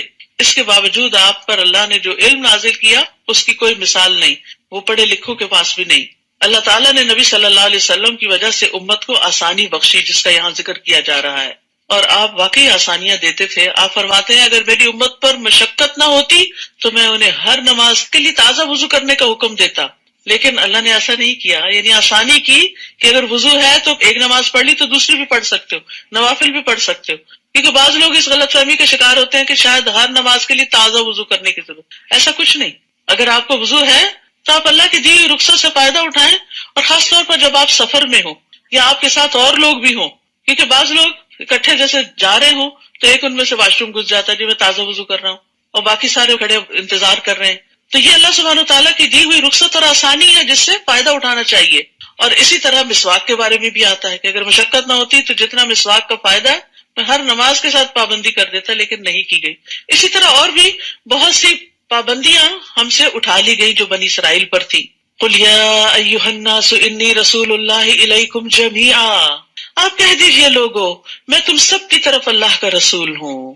یاد رکھیے ہر رسول اپنی اپنی قوم کی طرف بھیجا گیا، لیکن محمد صلی اللہ علیہ وسلم سب کی طرف بھیجے گئے. قیامت کے دن تک آپ کی رسالت سب کے لیے ہے. دنیا کے ہر ملک، ہر کانٹیننٹ، ہر علاقے، ہر رنگ، ہر زبان بولنے والوں کے لیے آپ سب کے رسول ہیں. میں تم سب کی طرف اس اللہ کا رسول ہوں جو آسمانوں اور زمین کی سلطنت کا مالک ہے، اس کے سوا کوئی الہ نہیں، وہی زندہ کرتا ہے اور موت دیتا ہے. لہٰذا اللہ اور اس کے رسول نبی امی پر ایمان لے آؤ. جو اللہ اور اس کے ارشادات پر ایمان لاتا ہے اور اسی کی پیروی کرو، امید ہے کہ تم راہ راست پالو گے. رسول اللہ صلی اللہ علیہ وسلم نے فرمایا پہلے انبیاء خاص اپنی قوموں کی طرف بھیجے جاتے تھے، لیکن مجھے تمام انسانوں کی ہدایت کے لیے بھیجا گیا ہے. رسول اللہ صلی اللہ علیہ وسلم نے فرمایا آسمان اور زمین کے درمیان جتنی چیزیں ہیں وہ سب جانتے ہیں کہ میں اللہ کا رسول ہوں، سوائے نافرمان جنات اور انسانوں کے، وہ نہیں مانتے. تو لوگوں کی نجات نبی صلی اللہ علیہ وسلم پر ایمان لانے میں ہی ہے. رسول اللہ صلی اللہ علیہ وسلم نے فرمایا قسم ہے اس ذات کی جس کے ہاتھ میں محمد کی جان ہے، اس امت کا کوئی بھی یہودی اور نصرانی جو میرے بارے میں سنے پھر جس کے ساتھ میں بھیجا گیا ہوں وہ اس پر ایمان نہ لائے تو اس کا ٹھکانہ جہنم والوں میں سے ہوگا. یعنی جس نے سن لیا، جان لیا، اس کے لیے لازم ہو گیا کہ وہ ایمان لے آئے. اور موسیٰ علیہ السلام کی قوم میں ایک گروہ ایسا بھی ہے جو حق کے مطابق ہدایت کرتے اور اسی کے مطابق انصاف کرتے ہیں. اور ہم نے بنی اسرائیل کے 12 قبیلوں کو 12 جماعتیں بنا دیا تھا. اور جب موسیٰ سے اس کی قوم نے پانی مانگا تو ہم نے اسے وحی کی کہ اس چٹان پر اپنا عصا مارو. بہت بڑی چٹان کے اوپر صرف لکڑی کا عصا مارا تو اس چٹان سے 12 چشمے پھوٹ نکلے. سبحان اللہ، یہ معجزہ تھا، یہ اللہ کی قدرت تھی. ورنہ آپ مارے ڈنڈا کسی چٹان پر، ڈنڈا ہی ٹوٹ جائے گا، وہاں سے نکلے گا کچھ نہیں. اور ہر قبیلہ اپنا اپنا گھاٹ بھی جان گیا، سب کو پتا تھا کہ اس نے کہاں سے پانی لینا ہے. یہ تقسیم کار تھی، ورنہ پانی پر تو بہت جھگڑے ہو جایا کرتے ہیں کہ پہلے میری باری اور پہلے میری. نیز ہم نے ان پر بادل کا سایہ کیا اور ان پر من و سلوہ نازل کیا اور فرمایا یہ پاکیزہ چیزیں کھاؤ جو ہم نے تمہیں عطا کی ہیں. اور ان لوگوں نے ہمارا تو کچھ نہ بگاڑا بلکہ خود آپ ہی اپنے اوپر ظلم کر رہے تھے. یعنی جب انہوں نے شکر ادا نہ کیا، فرائض پر عمل نہیں کیا تو ان سے ہر خیر ختم ہوتی گئی. اور جب بنی اسرائیل سے کہا گیا تھا کہ اس بستی میں آباد ہو جاؤ اور جہاں سے جی چاہے کھاؤ اور دعا کرتے رہو کہ ہمیں معاف کر دے، حتتن، اور دروازے میں سجدہ کرتے ہوئے داخل ہونا، عاجزی سے داخل ہونا، تو ہم تمہاری خطائیں معاف کر دیں گے اور اچھے کام کرنے والوں کو زیادہ بھی دیں گے. یہ اللہ کا فضل ہوتا ہے، صرف غلطیاں معاف نہیں، انعام بھی ساتھ. مگر ان میں سے جو ظالم تھے انہوں نے وہ بات ہی بدل ڈالی جو ان سے کہی گئی تھی. پھر اس کے نتیجے میں ہم نے ان پر آسمان سے عذاب بھیج دیا کیونکہ وہ ظلم کیا کرتے تھے. یعنی جب اللہ اپنے بندے یا بندی پہ کوئی انعام فرماتا ہے اور وہ شکر ادا نہیں کرتا تو پھر وہ اس نعمت کو چھین لیتا ہے، چاہے وہ انسان اس کو پسند کرے یا نہ کرے، یعنی کسی بھی قسم کی نعمت ہو. تو ہمیں ہر نعمت پر اللہ کا شکر ادا کرنا چاہیے، چاہے ہمارے جسم کے اندر نعمتیں ہیں یا پھر مال یا اولاد یا صحت یا کوئی بھی چیز جو اللہ نے ہمیں دی. اور جو بھی راحت، آرام اور سکون اور فیسلٹیز آپ کو ملے اس پر اللہ کا شکر ادا کرتے چلے جائیں. لیکن افسوس یہ کہ ہم زیادہ مشکلات کے بارے میں سوچتے ہیں اور کم وقت نعمتوں کے بارے میں سوچتے ہیں، حالانکہ مشکلات کے مقابلے میں نعمتیں بہت زیادہ ہیں. وَاسْأَلْهُمْ عَنِ الْقَرْيَةِ الَّتِي كَانَتْ حَاضِرَةَ الْبَحْرِ، اور ان سے اس بستی کا حال بھی پوچھیے جو سمندر کے کنارے واقع تھی. وہ لوگ سب یعنی ہفتے کے دن احکام الہی کی خلاف ورزی کرتے تھے، مچھلیاں پکڑتے تھے. ہفتے کے دن تو مچھلیاں بلند ہو کر پانی پر ظاہر ہوتی تھی اور ہفتے کے علاوہ باقی دنوں میں غائب رہتی تھی. اسی طرح ہم نے انہیں ان کی نافرمانیوں کی وجہ سے آزمائش میں ڈال رکھا تھا.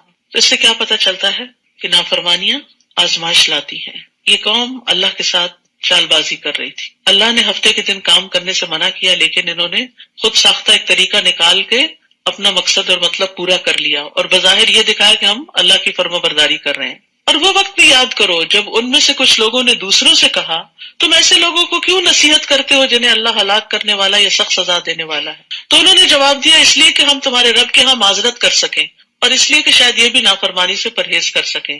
پھر جب انہوں نے اس نصیحت کو بالکل ہی فراموش کر دیا جو انہیں کی جا رہی تھی تو ہم نے ان لوگوں کو تو بچا لیا جو برائی سے روکتے تھے اور ان لوگوں کو جو ظالم تھے ان کی نافرمانیوں کی وجہ سے بہت برے عذاب میں پکڑ لیا. پھر جب وہ سرکشی کرتے ہوئے وہی کام کرتے رہے جس سے انہیں منع کیا گیا تھا، تو ہم نے انہیں حکم دیا کہ ذلیل و خوار بندر بن جاؤ۔ تو اس بستی میں 3 طرح کے لوگ تھے، ایک وہ جو مچھلیاں پکڑتے تھے، دوسرے جو نہیں پکڑتے تھے اور پکڑنے والوں کو منع بھی کرتے تھے، اور تیسرے جو ان سے کنارہ کش تھے، خود نہیں پکڑتے تھے لیکن منع نہیں کرتے تھے۔ تو بچایا کن لوگوں کو گیا؟ جنہوں نے مچھلیاں خود بھی نہیں پکڑی اور دوسروں کو بھی منع کیا۔ تو اس سے پتہ چلتا ہے کہ برائی سے روکنا اللہ کے عذاب سے عافیت کا سبب بنتا ہے، ورنہ انسان اسی میں خود بھی ملوث ہو جاتا ہے اور اللہ کی ناراضگی مول لیتا ہے۔ اور یاد کرو جب تمہارے رب نے یہ اعلان کیا کہ وہ قیامت کے دن تک بنی اسرائیل پر ایسے لوگ مسلط کرتا رہے گا جو انہیں بدترین عذاب دیتے رہیں، بلا شبہ آپ کا رب مقرر وقت آ جانے کے بعد عذاب دینے میں دیر نہیں کرتا، اور بلا شبہ وہ بخشنے والا اور مہربان بھی ہے۔ اور ہم نے انہیں ٹکڑے ٹکڑے کر کے زمین میں کئی گروہوں میں تقسیم کر دیا، ان میں سے کچھ تو نیک لوگ ہیں اور دوسرے ان سے مختلف ہیں، اور ہم انہیں اچھے اور برے حالات سے آزماتے رہے کہ شاید وہ اللہ کی طرف پلٹ آئیں۔ یعنی دونوں طرح کی آزمائشیں دراصل انسان کو اللہ کی طرف لانے کا سبب بنتی ہیں اگر اس کے اندر حق کی طلب ہو۔ پھر ان کے بعد ناخلف لوگ زمین کے جانشین ہوئے جو کتاب کے وارث بن کر اسی دنیا کی زندگی کا مال سمیٹنے لگے۔ پہلے لوگوں کے بعد میں آنے والے بدترین جانشین تھے، جن کا جرم کیا تھا کہ وہ کتاب کے ذریعے زندگی کا سامان اور مال سمیٹتے اور کہتے کہ ہمیں معاف کر دیا جائے گا، اور اگر ویسا ہی دنیا کا مال پھر ان کے سامنے آئے تو اسے پھر لے لیتے ہیں۔ کیا ان سے یہ کتاب میں عہد نہیں لیا گیا تھا کہ وہ حق بات کے سوا اللہ سے کوئی بات منسوب نہ کریں گے؟ تو اصل میں اشارہ اس بات کی طرف کہ انہوں نے غلط فتوے دے کر لوگوں سے مال لیا، رشوتیں لی، اور یہ بات وہ پڑھتے بھی رہے اور جو کتاب میں مذکور تھی، اور آخرت کا گھر تو اللہ سے ڈرنے والوں ہی کے لیے بہتر ہے۔ کیا تمہیں اتنی بھی سمجھ نہیں؟ افلا تعقلون، کیا تم عقل سے کام نہیں لیتے؟ جو لوگ اللہ کی کتاب کو مضبوطی سے پکڑتے ہیں اور نماز قائم کرتے ہیں تو یقیناً ہم ایسے نیک کردار لوگوں کا اجر ضائع نہیں کرتے۔ یمسکون بالکتاب، کتاب کو تھام لینا، اور تھام لینے کا مطلب کیا ہے؟ بس لے لینا اور اس کو بار بار پڑھتے رہنا، اس سے فائدہ اٹھاتے رہنا، اور اس کو پڑھنے کے بعد سب سے عام ترین چیز کیا ہے؟ نمازوں کا قیام، اپنی نمازیں درست کرنا۔ تو ایسے ہی لوگ اللہ کے ہاں مصلح قرار پاتے ہیں اور اللہ ان کا اجر ضائع نہیں کرتا۔ اور وہ وقت یاد کرو جب ہم نے ان پر پہاڑ کو اس طرح لا کھڑا کیا تھا گویا وہ سائبان تھا، اور انہیں یقین ہو چلا تھا کہ وہ ان پر ابھی گرنے والا ہے۔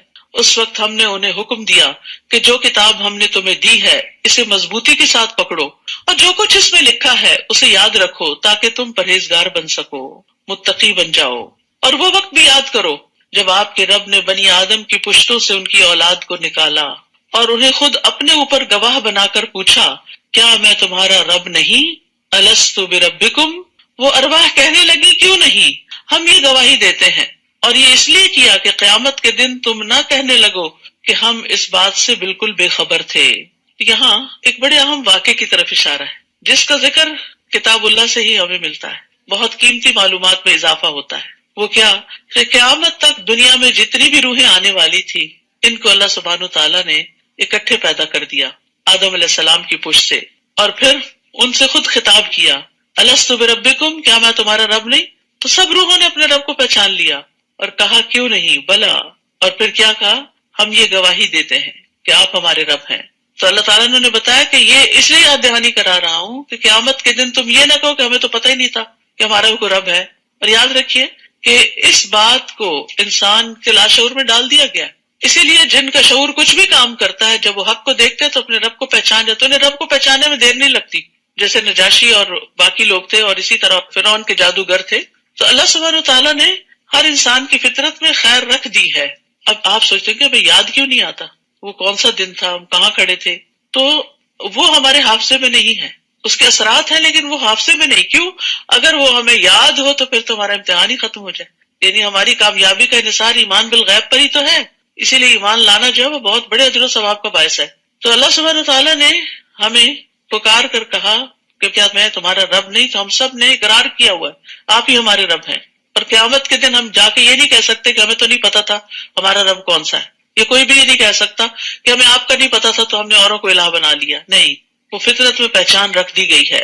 اور انبیاء علیہ السلام آتے رہے ہیں اس سبق کو یاد دلانے کے لیے۔ یا تم یہ نہ کہو کہ شرک تو ہم سے پہلے ہمارے آباء و اجداد نے کیا تھا، ہم تو ان کے بعد ان کی اولاد تھے، کیا تو ہمیں اس قصور میں ہلاک کرتا ہے جو غلط کاروں نے کیا تھا؟ وَكَذَلِكَ نُفَصِّلُ الْآيَاتِ وَلَعَلَّهُمْ يَرْجِعُونَ، ہم اپنی آیات اسی طرح تفصیل سے بیان کرتے ہیں اور اس لیے کرتے ہیں کہ لوگ راہ راست کی طرف لوٹیں۔ وَاتْلُ عَلَيْهِمْ نَبَأَ الَّذِي آتَيْنَاهُ آيَاتِنَا، اے نبی آپ انہیں اس شخص کا حال سنائیے جسے ہم نے اپنی نشانیاں دی تھیں، اپنی آیات دی تھیں۔ فَانْسَلَخَ مِنْهَا، لیکن وہ ان کی پابندی سے نکل بھاگا۔ فَأَتْبَعَهُ الشَّيْطَانُ، تو پھر شیطان اس کے پیچھے لگ گیا۔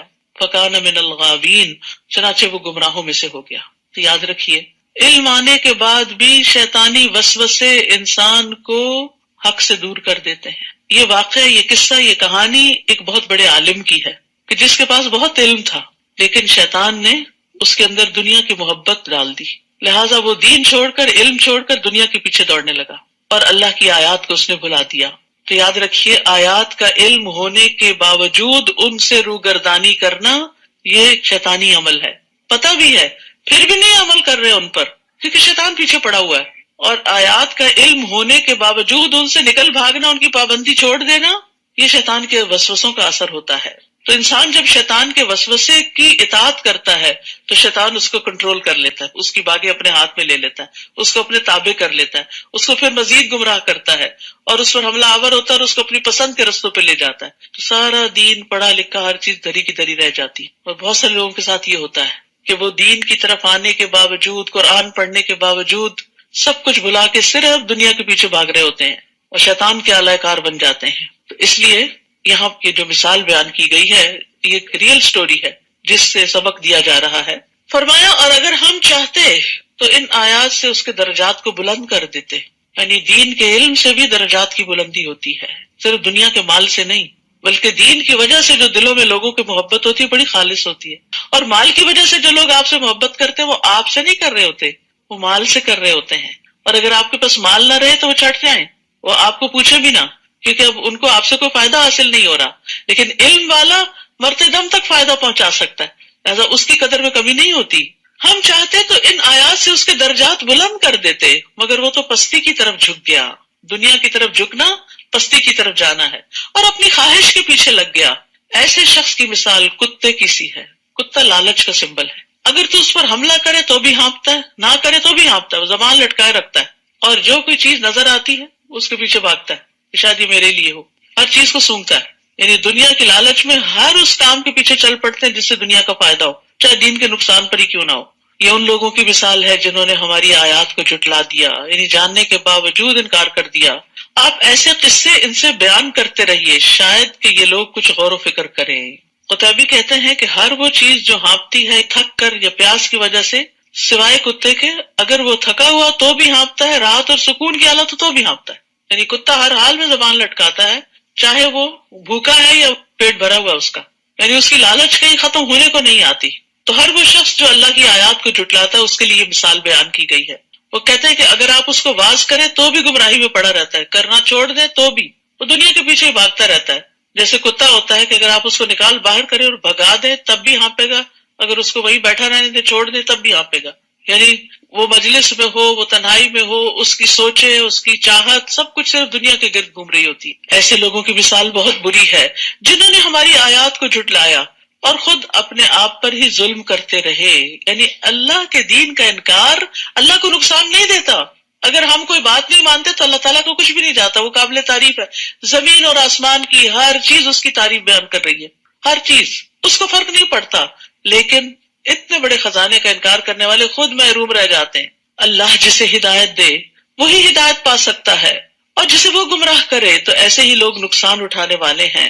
وَلَقَدْ ذَرَأْنَا لِجَهَنَّمَ كَثِيرًا مِنَ الْجِنِّ وَالْإِنسِ لَهُمْ قُلُوبٌ لَا يَفْقَهُونَ بِهَا وَلَهُمْ أَعْيُنٌ لَا يُبْصِرُونَ بِهَا وَلَهُمْ آذَانٌ لَا يَسْمَعُونَ بِهَا أُولَئِكَ كَالْأَنْعَامِ بَلْ هُمْ أَضَلُّ أُولَئِكَ هُمُ الْغَافِلُونَ۔ بہت سے ایسے جن اور انسان ہیں جنہیں ہم نے جہنمی کے لیے پیدا کیا ہے، استغفر اللہ۔ ان کے دل تو ہیں مگر ان سے حق کو نہیں سمجھتے۔ دل ہے، حق نہیں ہے ان کے اندر، حق کو سمجھنے کی کوشش نہیں کرتے۔ آنکھیں ہیں لیکن ان سے دیکھتے نہیں، یعنی کائنات کی نشانیوں سے اپنے رب کو نہیں پہچانتے۔ کان ہے، اس سے سنتے نہیں، سچ بات سننے کے لیے، اللہ کا کلام سننے کے لیے ان کے پاس توفیق نہیں۔ ایسے لوگ چوپایوں کی طرح ہیں، انعام کی طرح ہیں، بلکہ ان سے بھی گئے گزرے، اور یہی لوگ غفلت میں پڑے ہوئے ہیں۔ یعنی غافل اس لیے کہ وہ اجر و ثواب کی طرف ہدایت نہیں پاتے، جانوروں کی طرح اس لیے کہ ان کا مقصد صرف کھانا پینا ہے، بلکہ ان سے بھی زیادہ بہکے ہوئے، کیونکہ جانور بھی فائدے اور نقصانات کو دیکھ لیتے ہیں اور اپنے مالک کی پیروی کرتے ہیں، لیکن یہ لوگ جانوروں سے بھی بدتر ہو گئے۔ تو یہاں پر دراصل ان لوگوں کو سکولڈ کیا جا رہا ہے کہ جو عقل، سمجھ، آنکھیں، کان، نگاہیں رکھتے ہوئے حق کو نہیں پا سکتے، ان کو حق کے لیے استعمال نہیں کرتے، ان سب آرگنز کو یا ان سب صلاحیتوں کو خواہشات کی پیروی کے لیے تابع کر رکھا ہے، یہ صرف خواہشات کی پیروی کے لیے استعمال ہو رہے ہیں۔ وَلِلَّهِ الْأَسْمَاءُ الْحُسْنَى فَادْعُوهُ بِهَا، اللہ کے اچھے اچھے نام ہیں، انہی ناموں سے اسے پکارا کرو، اور انہیں چھوڑ دو جو اس کے ناموں میں کجروی اختیار کرتے ہیں، جو کچھ وہ کرتے ہیں جلد ہی انہیں اس کا بدلہ مل جائے گا۔ اللہ نے اپنے ناموں کو اچھا نام کہا ہے کیونکہ یہ سننے میں بھی اچھے، جب آپ اللہ کے نام اکٹھے سنتے ہیں تو دل کو بہت اچھے لگتے ہیں، اور پھر بولنے میں بھی اچھے لگتے ہیں، معنی بھی بہت اچھا ہے، اور اس کے فائدے بھی بہت اچھے ہیں اس کے ساتھ اس کو پکارنے کے۔ تو مانگی جانے والی چیز کی مناسبت سے اللہ کو پکارنا چاہیے، یعنی اللہ کے اس نام کا ذکر کر کے اس سے وہ چیز مانگنی چاہیے جو آپ کی ضرورت ہے۔ جیسے آپ کہے اے رحیم تو رحم فرما، اے فیصلہ کرنے والے تو میرے لیے فیصلہ کر دے، اے رحمان تو مجھ پر رحمت فرما، اے رزاق تو مجھے رزق وافر عطا فرما، اگر کوئی رستے بند ہو گئے ہوں یا فتاح میرے لیے خیر کے رستے کھول دے۔ یعنی اس نام اور کام کی مناسبت سے اگر اللہ کے نام لے کے پکارے تو انشاءاللہ دعائیں قبول ہوں گی۔ رسول اللہ صلی اللہ علیہ وسلم نے فرمایا اللہ کے 99 نیمز ہیں، یعنی ایک کم 100، جو شخص ان سب کو محفوظ رکھے گا وہ جنت میں جائے گا۔ احصاها کا لفظ آیا ہے، جو ان کو شمار کرے گا، یعنی جو ان کو اچھے طریقے سے پڑھے گا اور ادا کرنے کی قدرت رکھے گا، اور اس کے ساتھ ساتھ اللہ کی حدود کی حفاظت کرے گا، ان کے معنی کو سمجھے گا، ان پر ایمان لے آئے گا، تو اس کے لیے یہ جنت میں جانے کا ذریعہ ہے۔ اور جو لوگ اللہ کے ناموں میں الحاد کریں، اللہ سبحانہ وتعالیٰ کے وہ نام جو قرآن اور سنت میں ہیں ان کو چھوڑ کر خود ساختہ نام بنا لیں تو یہ الحاد ہوتا ہے۔ تو جو لوگ الحاد کرتے ہیں ان کی سزا بھی بتائی گئی، فرمایا آپ ان کو چھوڑ دیں، ان کے پیچھے نہ چلے، اور پھر عنقریب وہ اپنے کیے کا بدلہ پائیں گے۔ اور ہماری مخلوق میں سے ایک گروہ ایسا بھی ہے جو حق کی طرف رہنمائی کرتے ہیں اور اسی کے مطابق انصاف کرتے ہیں، اللہ نے ان کی تعریف فرمائی ہے۔ اور جن لوگوں نے ہماری آیات کو جھٹلایا ہم انہیں اس طرح بتدریج تباہی کی طرف لے جائیں گے کہ انہیں خبر تک نہ ہوگی۔ استدراج کل بھی کہتے ہیں اس کا مطلب ہے شیطان ان کے لیے اعمال مزین کر دیتا ہے اور ان کو پھر ہلاکت تک پہنچا دیتا ہے۔ ضحاک کہتے ہیں استدراج کا مطلب ہے کہ وہ جب کوئی نئی نافرمانی کرتے ہیں تو ہم ان کو کوئی نئی نعمت دے دیتے ہیں، ڈھیل دے دیتے ہیں۔ سفیان ثوری کہتے ہیں ہم ان کو نعمتوں میں فراخی اور وسعت عطا کرتے ہیں اور ان کو شکر ادا کرنا بلا دیتے ہیں۔ تو جو لوگ آیات کا انکار کریں، اللہ کا انکار کریں، اس کے دین، اس کی کتاب کا انکار کریں، پھر اللہ سبحانہ تعالیٰ ان کو اپنا آپ بھی بلوا دیتا ہے۔ وَأُمْلِي لَهُمْ إِنَّ كَيْدِي مَتِينٌ، اور میں انہیں ڈھیل دے رہا ہوں، یقیناً میری تدبیر کا کوئی توڑ نہیں۔ کیا انہوں نے کبھی نہیں سوچا کہ ان کے ساتھی محمد صلی اللہ علیہ وسلم کو کوئی جنون نہیں؟ وہ تو محض ایک کھلم کھلے ڈرانے والے ہیں۔ کیا انہوں نے آسمان اور زمین کی حکومت اور جو چیز بھی اللہ نے پیدا کی ہے ان میں کبھی غور نہیں کیا؟ اور کیا یہ بھی نہیں سوچا کہ شاید ان کی زندگی کی مدت قریب آ لگی ہو، ختم ہو رہی ہو؟ تو پیغمبر کی اس تنبیہ کے بعد اور کون سی بات ہوگی جس پر یہ ایمان لائیں گے؟ جسے اللہ گمراہ کر دے اسے کوئی ہدایت دینے والا نہیں، اور وہ انہیں ان کی سرکشی میں چھوڑ رہا ہے کہ سر ٹکراتے پھریں۔ لوگ آپ سے پوچھتے ہیں کہ قیامت کب قائم ہوگی؟ آپ ان سے کہیے یہ بات تو میرا رب ہی جانتا ہے، وہی اسے اس کے وقت پر ظاہر کرے گا، اور یہ آسمانوں اور زمین کا بڑا بھاری حادثہ ہوگا جو یکدم تم پر آ پڑے گا۔ یعنی قیامت کا آنا زمین پر سب سے بڑا حادثہ ہے۔ لوگ آپ سے یوں پوچھتے ہیں جیسے آپ ہر وقت اس کی ٹو میں لگے ہوئے ہوں، یعنی قیامت ہی کے بارے میں سوچتے رہیں۔ ان سے کہیے اس کا علم تو اللہ ہی کو ہے، مگر اکثر لوگ اس حقیقت کو نہیں جانتے۔ قُل لَا أَمْلِكُ لِنَفْسِي نَفْعًا وَلَا ضَرًّا إِلَّا مَا شَاءَ اللَّهُ، آپ کہہ دیجئے مجھے تو خود اپنے آپ کو بھی نفع یا نقصان پہنچانے کا اختیار نہیں۔ یہ کس کو کہا جا رہا ہے؟ نبی صلی اللہ علیہ وسلم کو۔ نفع نقصان کا اصل مالک کون ہے؟ صرف اللہ۔ نبی صلی اللہ علیہ وسلم کے پاس بھی اختیار نہیں۔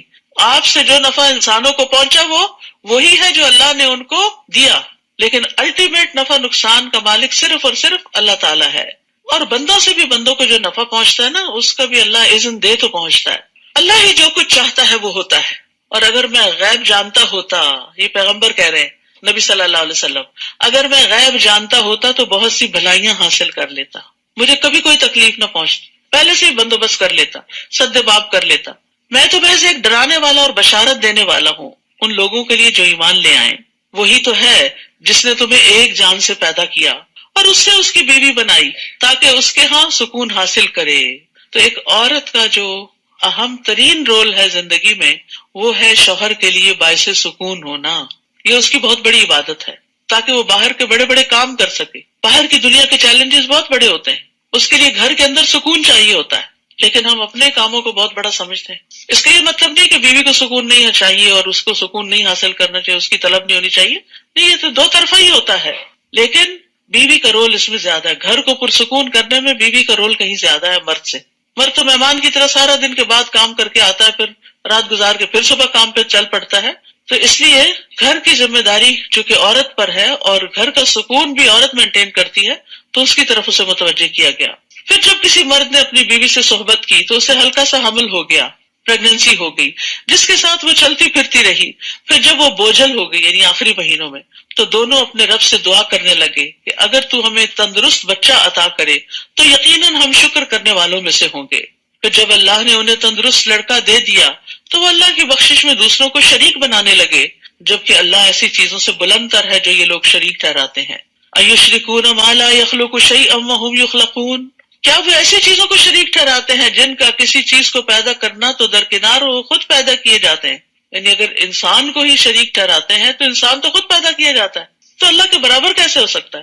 بنانے والا اور بننے والا ایک تھوڑی ہوتے ہیں۔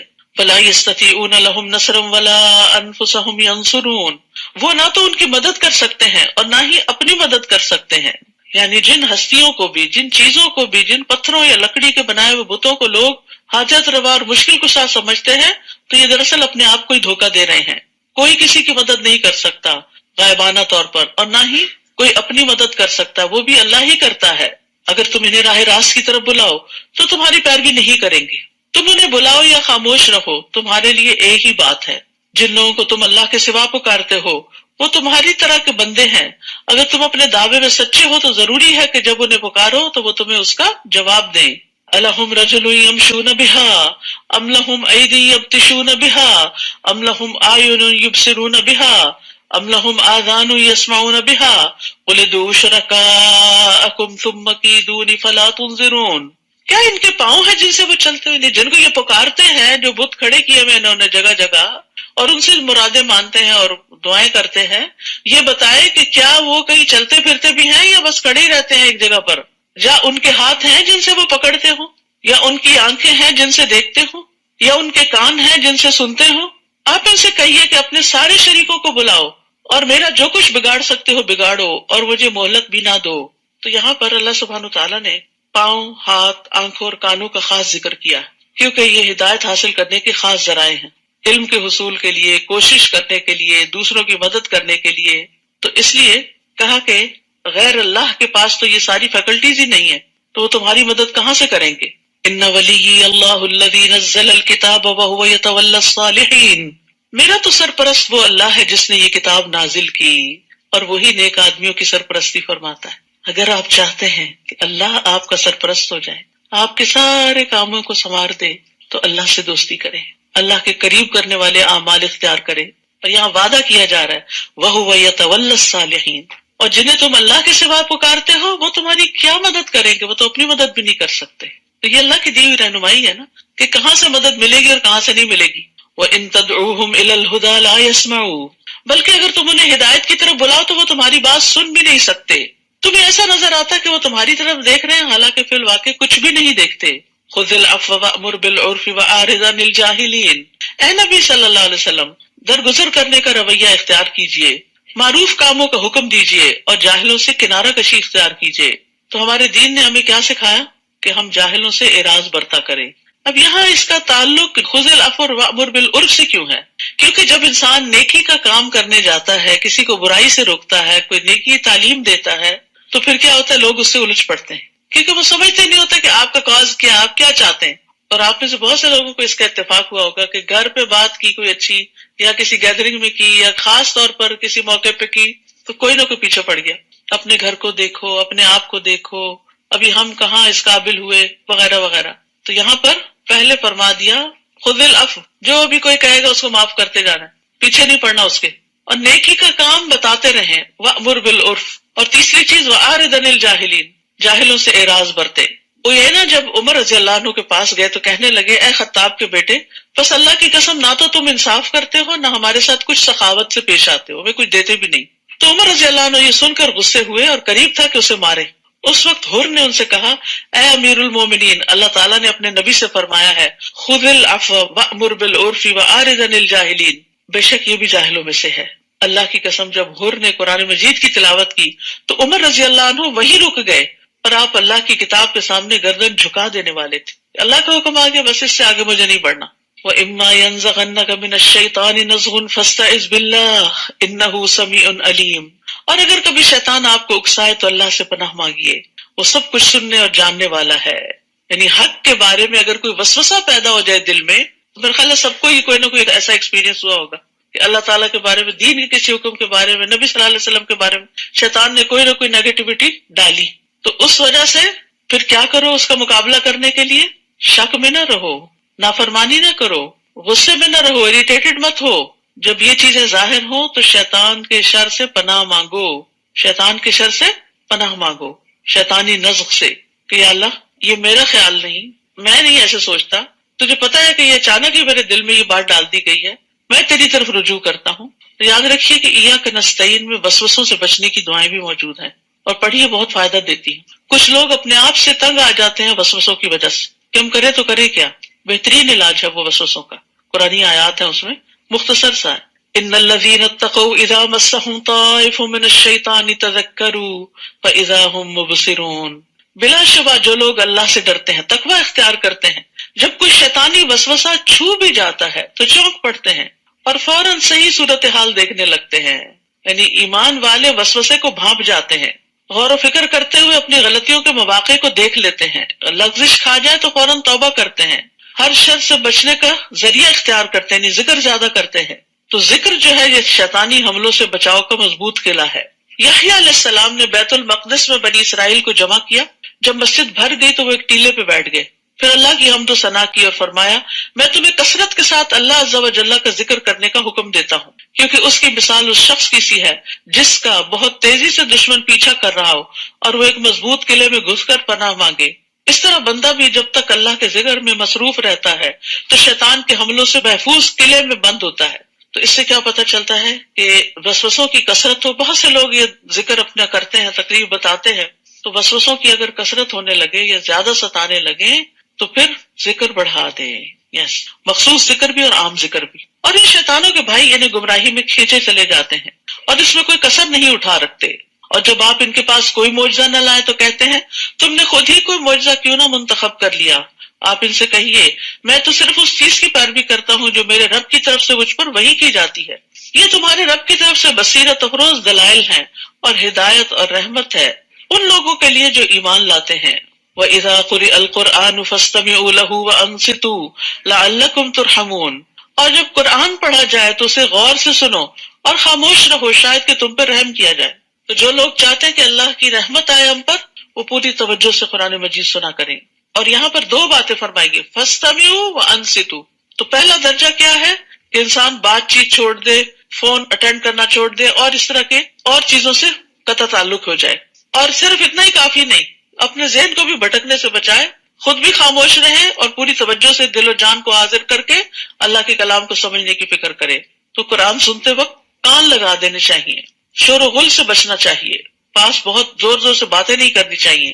ابن عثیمین کہتے ہیں جب کسی انسان کے پاس قرآن پڑھا جا رہا ہو تو اس کے لیے جائز نہیں کہ وہ غافل اور بے خبر ہو، یعنی اس کو سمجھ بھی ہو کہ کیا بات ہو رہی ہے، یا کسی اور سے گفتگو کر رہا ہو، بلکہ اسے چاہیے کہ وہ کان لگا کر اور چپ ہو کر سنے تاکہ اسے اللہ کی رحمت حاصل ہو۔ وَاذْكُرْ رَبَّكَ فِي نَفْسِكَ تَضَرُّعًا وَخِيفَةً وَدُونَ الْجَهْرِ مِنَ الْقَوْلِ بِالْغُدُوِّ وَالْآصَالِ وَلَا تَكُن مِّنَ الْغَافِلِينَ، اور اے نبی اپنے رب کو صبح و شام دل ہی دل میں عاجزی، خوف کے ساتھ اور زبان سے بھی ہلکی آواز سے یاد کیجیے، اور ان لوگوں میں سے نہ ہو جائیے جو غفلت میں پڑے ہوئے ہیں۔ یہاں دو تین چیزیں بڑی اہم ہیں۔ نمبر ایک، صبح اور شام رب کا ذکر کرنا۔ تو یہ جو مسنون اذکار ہیں جو نبی صلی اللہ علیہ وسلم سے ثابت ہیں، صبح و شام کی دعائیں وہ لازم پکڑ لیں، اس میں حفاظت کی دعائیں بھی ہیں۔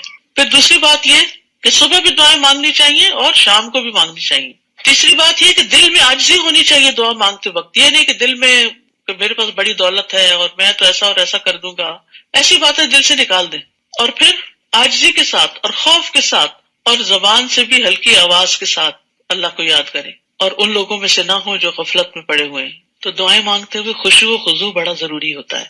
اللہ تعالیٰ اس دل کی دعا نہیں سنتا جو غافل ہو، جو مشغول ہو کسی اور چیز میں اور منہ سے کر رہا ہو دعا۔ تو حاضر دل سے دعا کرنی چاہیے۔ رسول اللہ صلی اللہ علیہ وسلم نے فرمایا، اللہ سے قبولیت کے یقین کے ساتھ دعا مانگا کرو، اور جان لو کہ بے شک اللہ غافل اور لہو و لعب میں مشغول دل کی دعا قبول نہیں کرتا۔ اور پھر پورے یقین اور اعتماد کے ساتھ دعا کرنی چاہیے۔ یہ نہیں کہنا چاہیے اللہ تو اگر چاہے تو معاف کر، نہیں چاہتا تو نہیں، اللہ تو معاف ہی کر، کیونکہ معافی ہی ہماری ضرورت ہے۔ ان الذین عند ربک لا یستکبرون عن عبادتہ ویسبحونہ ولہ یسجدون، اور جو لوگ فرشتے آپ کے رب کے ہاں موجود ہیں وہ کبھی اس کی بندگی سے اکڑتے نہیں، وہ اس کی تسبیح کرتے اور اس کے آگے سجدہ کرتے ہیں۔ سجدہ تلاوت ہے، سجدہ تلاوت جو ہے وہ سنت ہے، نبی صلی اللہ علیہ وسلم اس کا اہتمام کرتے تھے۔ حضرت ابن عمر کہتے ہیں کہ نبی صلی اللہ علیہ وسلم قرآن کی قرات کرتے، بس آپ اس سورت کی قرات کرتے جس میں سجدہ ہوتا تو آپ سجدہ کرتے، ہم بھی آپ کے ساتھ سجدہ کرتے، حتیٰ کہ ہمیں سے بعض کو اپنی پیشانی رکھنے کی بھی جگہ نہ ملتی تھی تو وہ کیا کرتا، دوسرے کے اوپر یا جھک کے بس اشارے سے سجدہ کر لیتا تھا۔ تو اب آپ ایسا کیجئے کہ اپنی اپنی جگہوں پہ جھک جائیے، میں بھی اس طرف منہ کر کے اس قبلے کی طرف جھک جاتی ہوں، اگرچہ اس کے لیے قبلے کی طرف ہونا شرط نہیں، جہاں آپ بیٹھے ہیں قرآن پڑھ رہے ہیں تو آپ اس میں جھک جائیے۔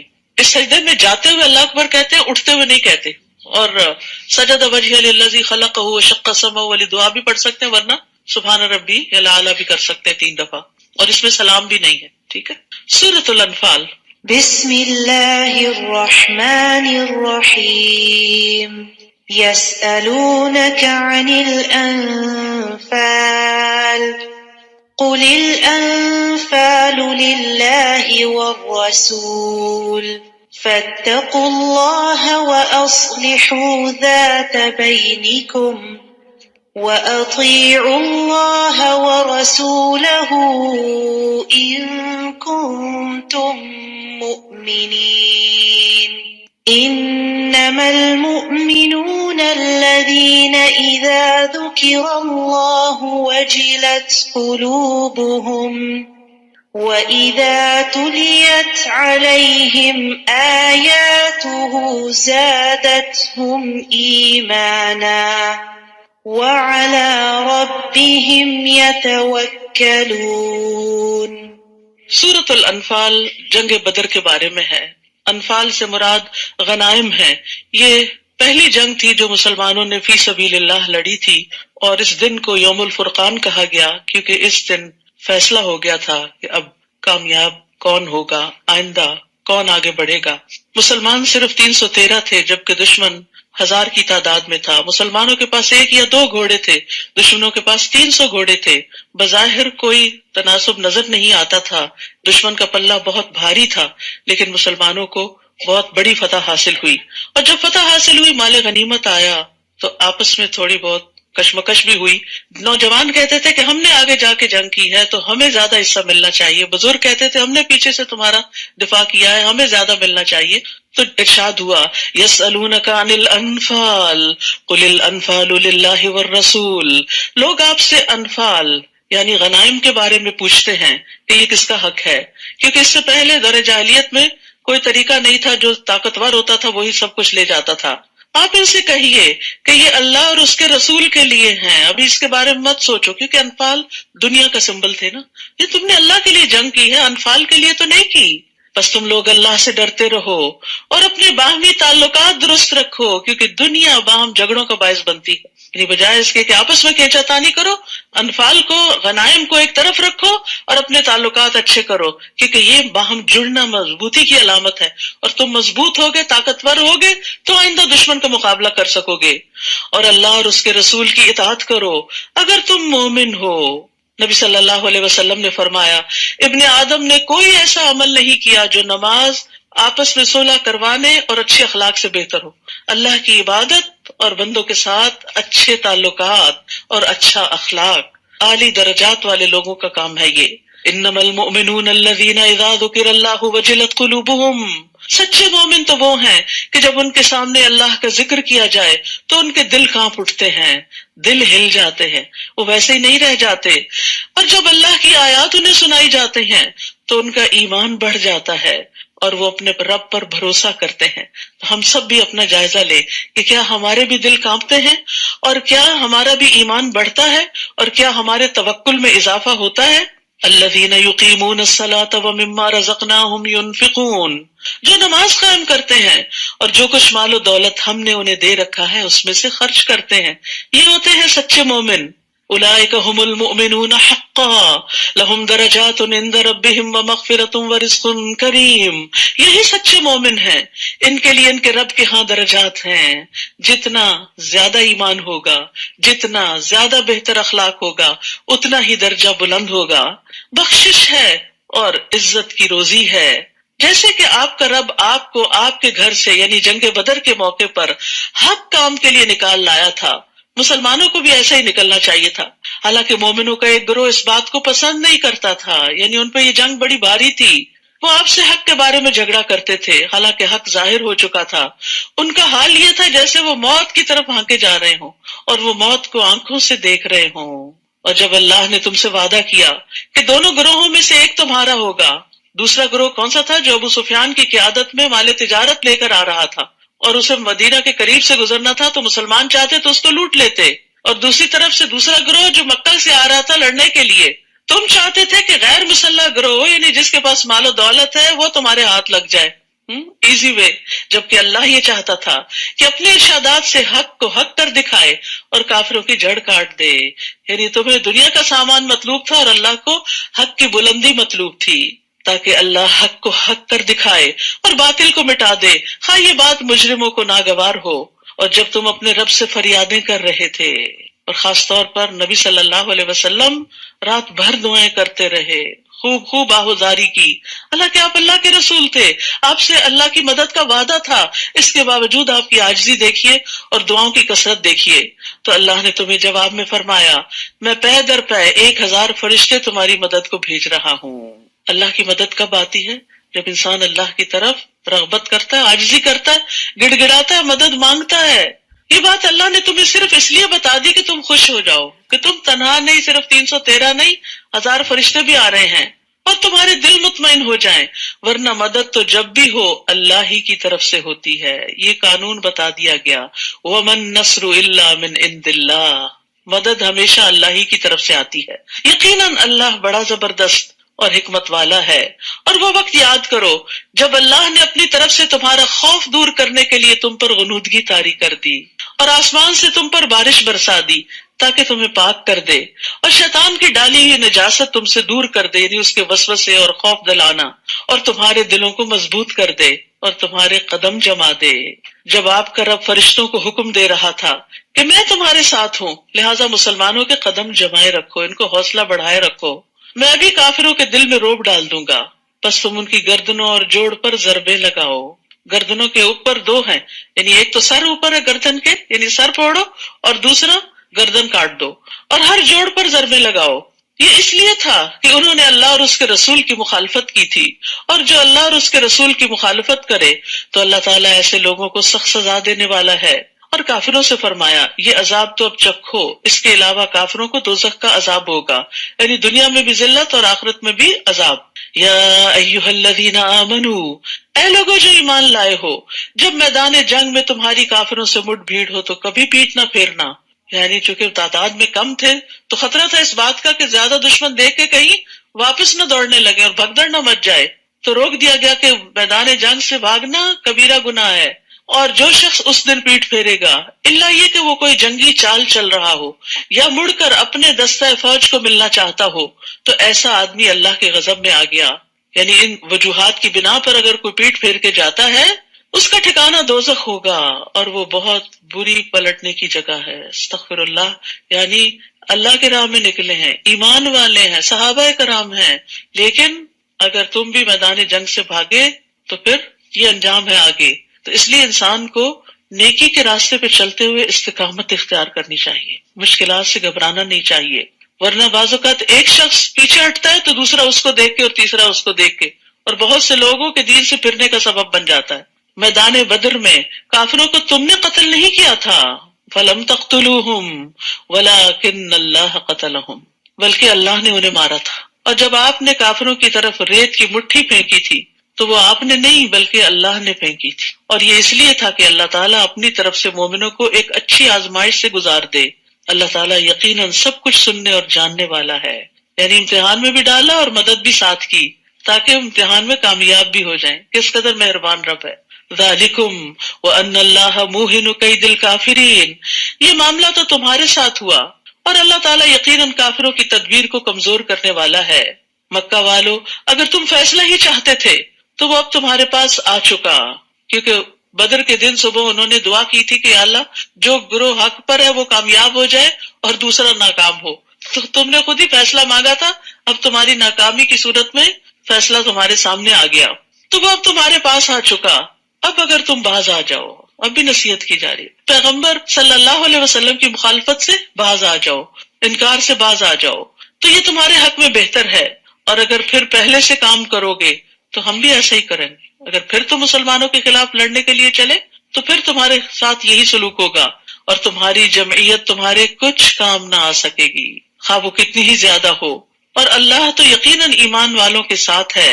اے ایمان والو، اللہ اور اس کے رسول کی اطاعت کرو، اور حکم سن لینے کے بعد اس سے سرتابی نہ کرو، اور ان لوگوں کی طرح نہ ہو جانا جو کہتے تو ہیں کہ ہم نے سن لیا مگر وہ سنتے نہیں۔ ایمان والوں کو اللہ کی اطاعت، اس کے رسول کی اطاعت کے بعد اس سے منہ نہیں موڑنا چاہیے، اور جو وہ کہے اسے غور سے سننا چاہیے، اور ان لوگوں کی طرح نہیں ہونا چاہیے جو کہتے ہم نے سنا لیکن دل سے نہیں سنتے۔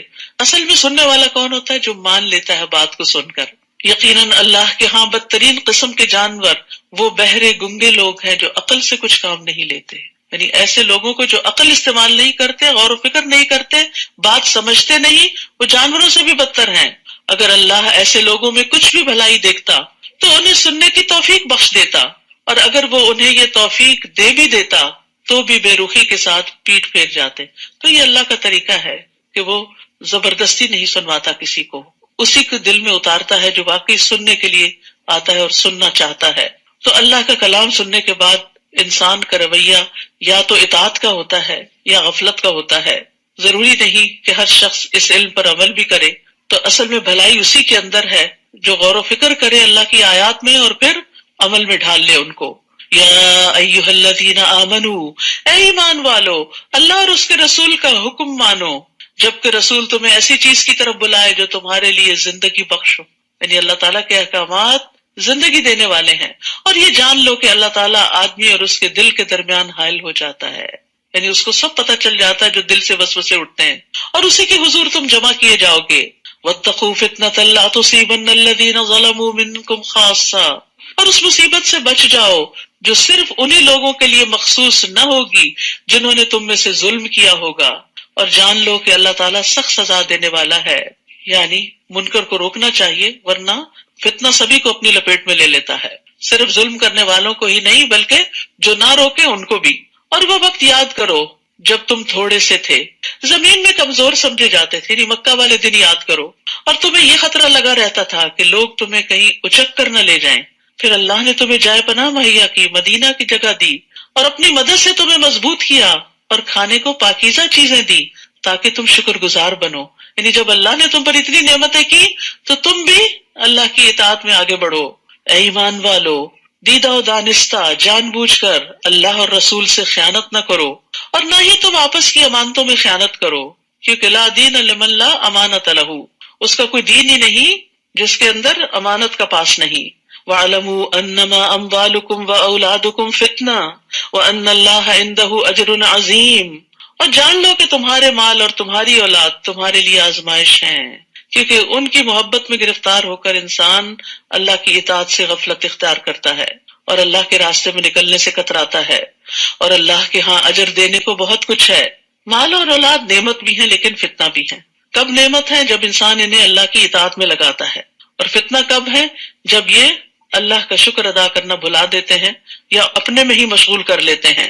یا ایھا الذین آمنو، اے ایمان والو، اگر تم اللہ سے ڈرتے رہے تو اللہ تمہیں قوت تمیز عطا کرے گا، فرقان پیدا کر دے گا تمہارے اندر، یعنی تقوی سے انسان کے اندر سمجھ بوجھ پیدا ہو جاتی ہے کہ صحیح اور غلط کیا ہے، تم سے تمہاری برائیاں دور کر دے گا اور تمہیں بخش دے گا، اور اللہ بڑا ہی فضل کرنے والا ہے۔ یعنی تقوی سے پھر انسان کے اندر اللہ کا قرب بھی پیدا ہو جاتا ہے، اور جتنا جتنا انسان اللہ کے زیادہ قریب ہوتا ہے اتنا اتنا اس کے اندر فرقان زیادہ ہوتا جاتا ہے۔ یعنی ایک وقت ہوتا ہے جب انسان کو اپنی کچھ چیزیں غلطی نہیں لگتی، پھر ایک وقت آتا ہے اللہ کے کلام کو پڑھ سن کے جب دل میں اللہ کا خوف پیدا ہوتا ہے تو انسان اپنی چھوٹی چھوٹی کوتاہیوں کو خود دیکھنے لگتا ہے، اس کی آنکھیں کھل جاتی ہیں کہ میرے اندر تو یہ بھی غلطی ہے اور میرے اندر تو یہ بھی کوتاہی ہے، اور پھر انسان ان غلطیوں اور کوتاہیوں کو اپنے اندر سے نکالنے لگتا ہے، اور جو گناہ دور ہوتے ہیں اللہ کا قرب بڑھتا چلا جاتا ہے۔ اور اے نبی وہ وقت یاد کیجئے جب کافر آپ کے متعلق خفیہ تدبیریں سوچ رہے تھے، مکہ میں آخری دنوں میں آپ کو ختم ہی کر دینا چاہتے تھے کہ وہ آپ کو قید کر دیں یا مار ڈالیں یا جلا وطن کر دیں، وہ بھی تدبیریں کر رہے تھے اور اللہ بھی تدبیر کر رہا تھا، اور اللہ ہی سب سے اچھی تدبیر کرنے والا ہے۔ اور جب ان کافروں پر ہماری آیات پڑھی جاتی تھی تو کہتے تھے ہم نے یہ کلام سن لیا، اگر ہم چاہیں تو ہم بھی ایسا کلام بنا سکتے ہیں۔ یہ تو وہی پرانی داستانیں ہیں جو پہلے لوگ سناتے چلے آ رہے ہیں۔ اور وہ وقت بھی یاد کرو جب ان کافروں نے کہا تھا اے اللہ اگر یہی دین حق ہے جو تیری طرف سے ہے تو ہم پر آسمان سے پتھروں کی بارش برسا دے یا ہمیں کسی دردناک عذاب سے دوچار کر دے۔ یعنی کیسے سنگ دل لوگ ہوتے ہیں جو اپنے خلاف خود ہی بددعائیں کرتے ہیں۔ حالانکہ یہ مناسب نہ تھا کہ اللہ انہیں عذاب دے اور آپ ان میں موجود ہوں، اور نہ ہی یہ مناسب تھا کہ اللہ ایسے لوگوں کو عذاب دے جو استغفار کرتے ہوں۔ تو یاد رکھیے استغفار عذاب سے بچانے کا سبب ہے۔ بعض سلف صالحین کہتے ہیں کہ ہمارے لیے عذاب سے دو پناہیں ہیں، عذاب سے بچنے کی دو چیزیں ہیں۔ نمبر ایک نبی صلی اللہ علیہ وسلم کا دنیا میں موجود ہونا جب آپ تھے، نمبر دو استغفار کرنا۔ جب نبی صلی اللہ علیہ وسلم وفات پا گئے تو ایک حفاظت ختم ہو گئی، اب صرف دوسری باقی ہے، اور وہ کیا ہے؟ استغفار۔ انسان استغفار کی کثرت کرتا رہے تو مصیبتوں سے بچا رہتا ہے، اور آ جائے تو امن مل جاتا ہے، ٹل جاتی ہیں۔ نبی صلی اللہ علیہ وسلم نے فرمایا انسان جب تک اللہ عز و جل سے استغفار کرتا ہے اس وقت تک اللہ عز و جل کے عذاب سے محفوظ رہتا ہے، انشاءاللہ دنیا میں بھی اور قبر میں بھی اور حشر میں بھی۔ اور استغفار کی وجہ سے پھر گناہ لکھے بھی نہیں جاتے، اور اللہ ان لوگوں کو عذاب کیوں نہ دے جو دوسروں کو مسجد حرام سے روکتے ہیں حالانکہ وہ اس کے متولی نہیں۔ اس کے متولی تو صرف وہی ہو سکتے ہیں جو پرہیزگار ہوں، لیکن ان میں سے اکثر لوگ یہ حقیقت نہیں جانتے۔ بیت اللہ میں ان لوگوں کی نماز بس یہی ہوتی تھی کہ وہ سیٹیاں بجاتے اور تالیاں پیٹتے، ایک انٹرٹینمنٹ بنا لی تھی انہوں نے عبادت بھی۔ تو لو اب عذاب کا مزہ چکھو، یعنی یہ تمہارے اپنے بدعمالیوں کی وجہ سے یہ سب کچھ تم پر مسلط ہوا ہے، یہ اس کا بدلہ ہے جو تم حق کا انکار کر دیا کرتے تھے۔ ان الذین کفروا ينفقون اموالهم ليصدوا عن سبیل اللہ، یہ کافر اپنے مال اس لیے خرچ کرتے ہیں کہ لوگوں کو اللہ کی راہ سے روک دیں، اور ابھی یہ لوگ اور بھی خرچ کریں گے، پھر یہی بات ان کے لیے حسرت کا باعث بن جائے گی، پھر وہ مغلوب ہوں گے، پھر یہ کافر جہنم کی طرف گھیر لائے جائیں گے تاکہ اللہ پاک کو ناپاک سے الگ کر دے، پھر ناپاک کو ایک دوسرے کے اوپر رکھ کر ان سب کا ڈھیر لگا دے، پھر اس ڈھیر کو جہنم میں پھینک دے۔ یہی لوگ ہی دراصل نقصان اٹھانے والے ہیں۔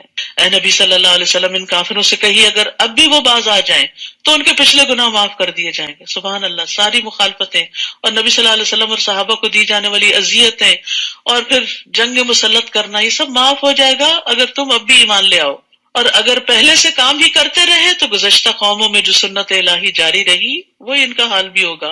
وَقَاتِلُوهُمْ حَتَّى لَا تَكُونَ فِتْنَةٌ، اور ایسے لوگوں سے جنگ کرو تاکہ فتنہ باقی نہ رہے۔ یعنی نبی صلی اللہ علیہ وسلم جو کفار قریش کے خلاف جنگ کر رہے تھے تو اس کا اصل مقصد کیا تھا کہ فتنہ ختم ہو جائے اور دین پورے کا پورا اللہ کے لیے ہو جائے، اور اگر یہ باز آ جائیں تو جو کچھ یہ کریں گے اللہ اسے خوب دیکھ رہا ہے۔